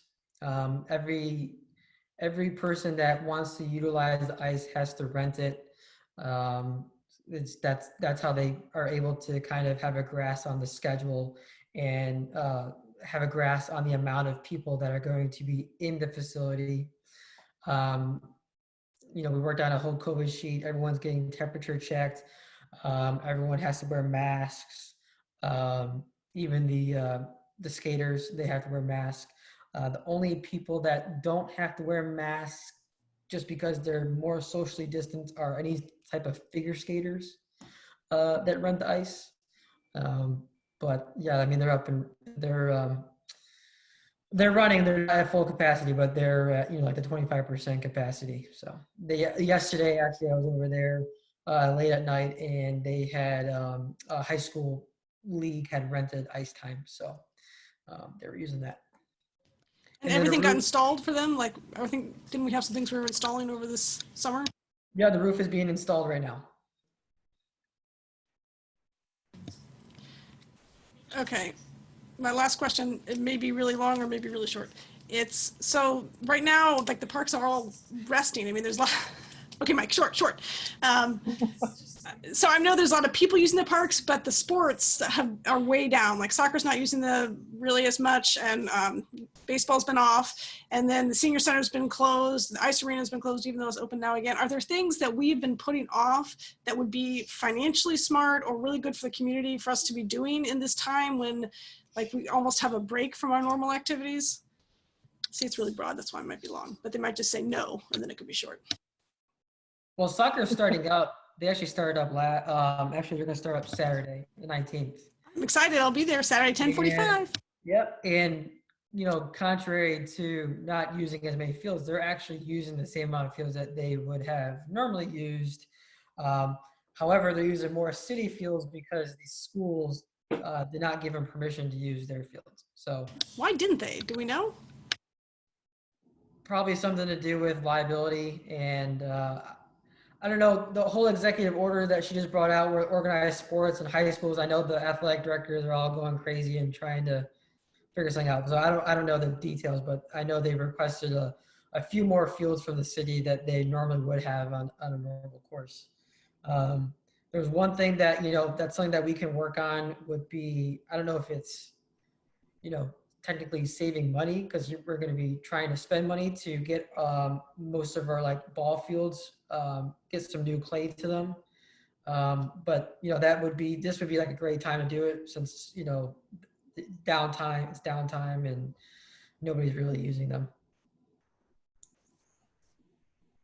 So we are doing that? Sounds like we're already doing that. Trying to, yes, yeah.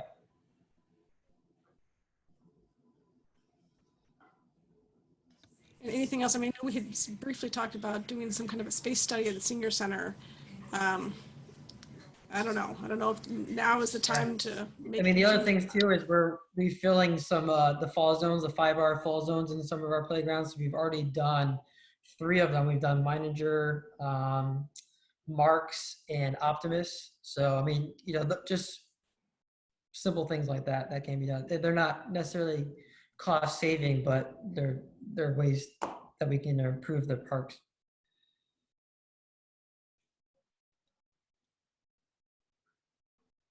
Commissioner Macy, you mentioned a space study. What did you mean by that? So am I wrong? We talked about this once, right? Like, so there's some thought that the senior center space isn't maybe used to its maximum potential. Like there's this kind of huge unused lobby area, and then that front, which is like a library that people sit in, but there seems to be, there would be some demand, I think, for some exercise class area. So I thought we had discussed, and then, we're all just doing what I'm doing now, which is saying ideas that we have, but we don't really know anything about how to design spaces. So I don't know, we talked about that. Okay, I guess if I'm understanding it right, it's about using that space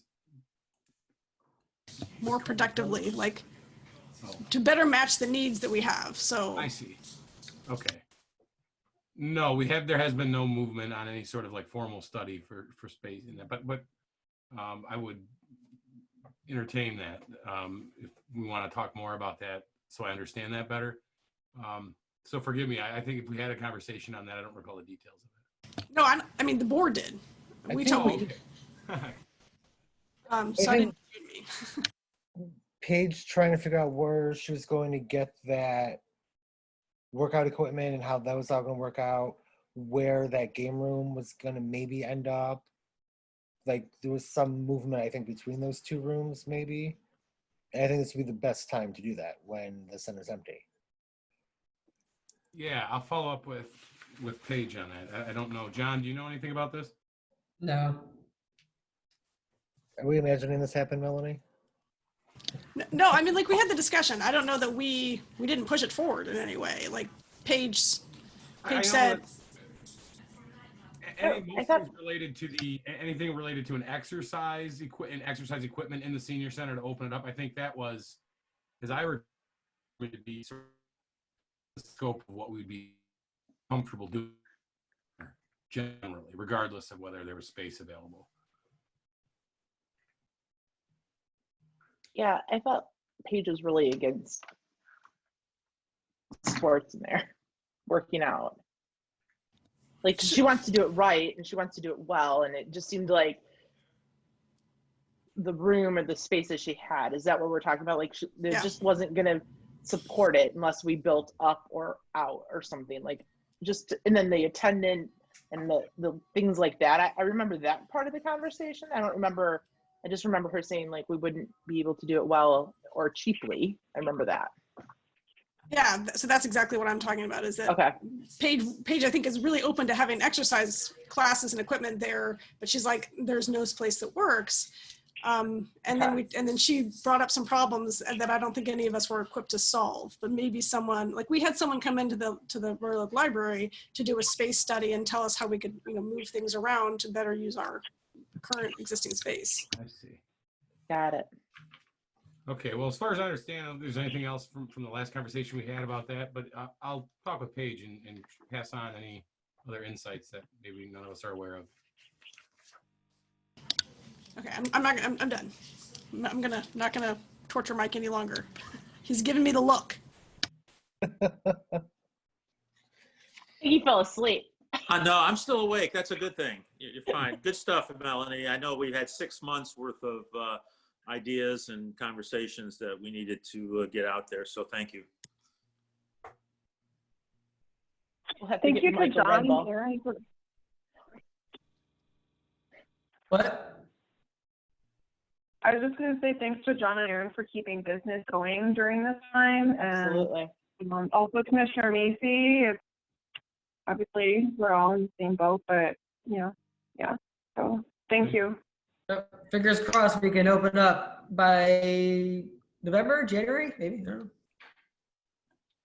2025? Soon.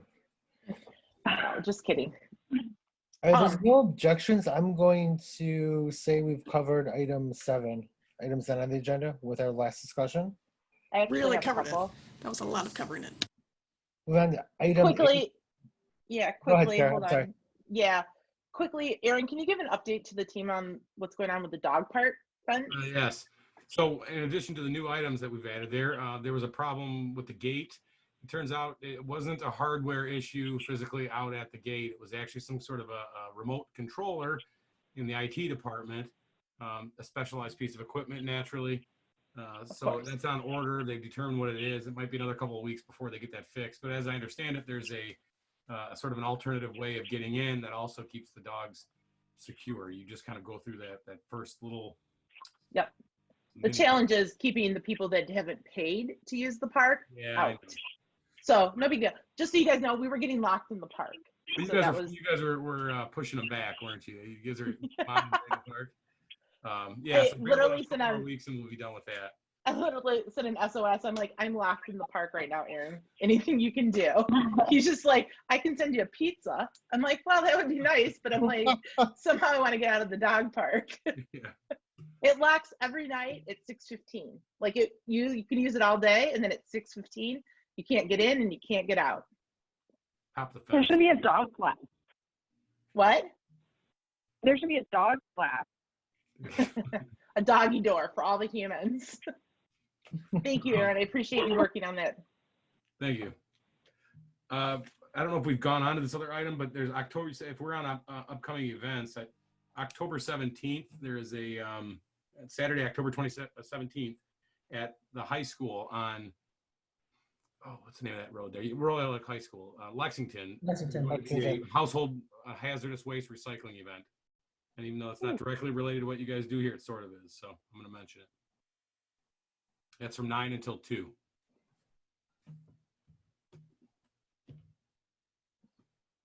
Oh, wait, anything else for upcoming events?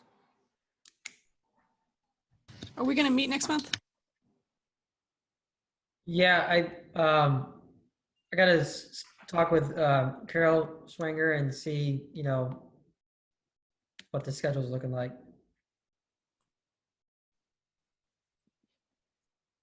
I don't think we can go another 6 months. No. I think maybe what John means is that, we can hold a meeting next month, but we might have to be a little flexible with the date. That's all I meant. You would normally meet the first Thursday, correct? Yes. Okay, let me just see what But that's only 2 weeks from now, so I think. Yeah. Carol, that's funny. You came out of nowhere. I forgot you're the Carol behind the curtain over Oh, wait, here's Carol. She's back. I'm Roz Doyle. The first Thursday of the month is actually October 1st, so I don't think you want to do that. The second Thursday of the month, if you want to stick to Thursdays, is taken. The third Thursday of the month, October 15th, is currently open. Oh no. And the only reason I really hesitate on that is because that's the only day that week we don't have a meeting, and we actually have an 8 a.m. meeting the next morning, so we have to be there at like 7 a.m. So that can be tough, but we can do it. I'll talk, Carol. We'll talk later. Carol, we'll promise not to be too long. There's already not a lot of days left, so it's kind of an issue. That's why. All right, Carol, we'll talk with you offline and see what we can do that's best for everybody. Yeah. I'd be open to a day other than Thursday if it meant we could meet in another month. Absolutely. All right. We'll get back We with could that. even do it at 6 if we needed to, since we don't have to commute anywhere. True. Yep. Not true. Your hour earlier, you can't imagine, that's really, really helpful to those of us who are working this. So, you know, because it's 12 and 14-hour days, I'm trying to keep my comp time from not accumulating. No, absolutely. I'm open to 6 p.m. if that works for everyone else on the team. We do actually have Monday, October 19th open, which would put you at just about a month interval if you like that. That's my birthday. You guys will have to, I don't know how you share cake. We'll have a birthday party. Well, bring a cake. No, we're not going to make him meet on his birthday. You can skip that meeting. I'm turning 21. Hey, my birthday's Saturday. Where's my cake? This Saturday? Happy birthday. Happy birthday. Campaign trail, eh? Saturday. A lot of trips around 21 the too, sun. Mike? Say again? Are you turning 21 too? Yeah, that bus passed a long time ago. I'm gonna be 48. It's the new 35, right? I don't think Mike feels sympathetic. Yeah, I'm sure he doesn't, but I have to start getting used to saying it out loud. Well, seeing how we're keeping Carol up. Yeah, let's go. Yeah, were we, Are you ready for a motion to is adjourn October yet, Tim? 15th at 6 o'clock, or were Aaron and John going to discuss further with Carol? They'll figure it out with her, but they know that we're open to it, right? Yep. We'll figure it out. Cool. Okay, perfect. So with that, I'll ask for a motion to adjourn. I'll motion to adjourn. A motion by Don't move. I'll Second second by that. Ms. I Hickey. am here. I don't know if you can hear me, but I'm out. My computer died, and I'm here by phone. So. All right, Crystal, we'll start with you. In favor of adjournment, Ms. Chow? Aye. Ms. Kinninger made the motion. Ms. Commissioner Macy? Yes. Mr. Pinsky? Ms. Kinninger? That was a yes. Vote yes, and we are adjourned.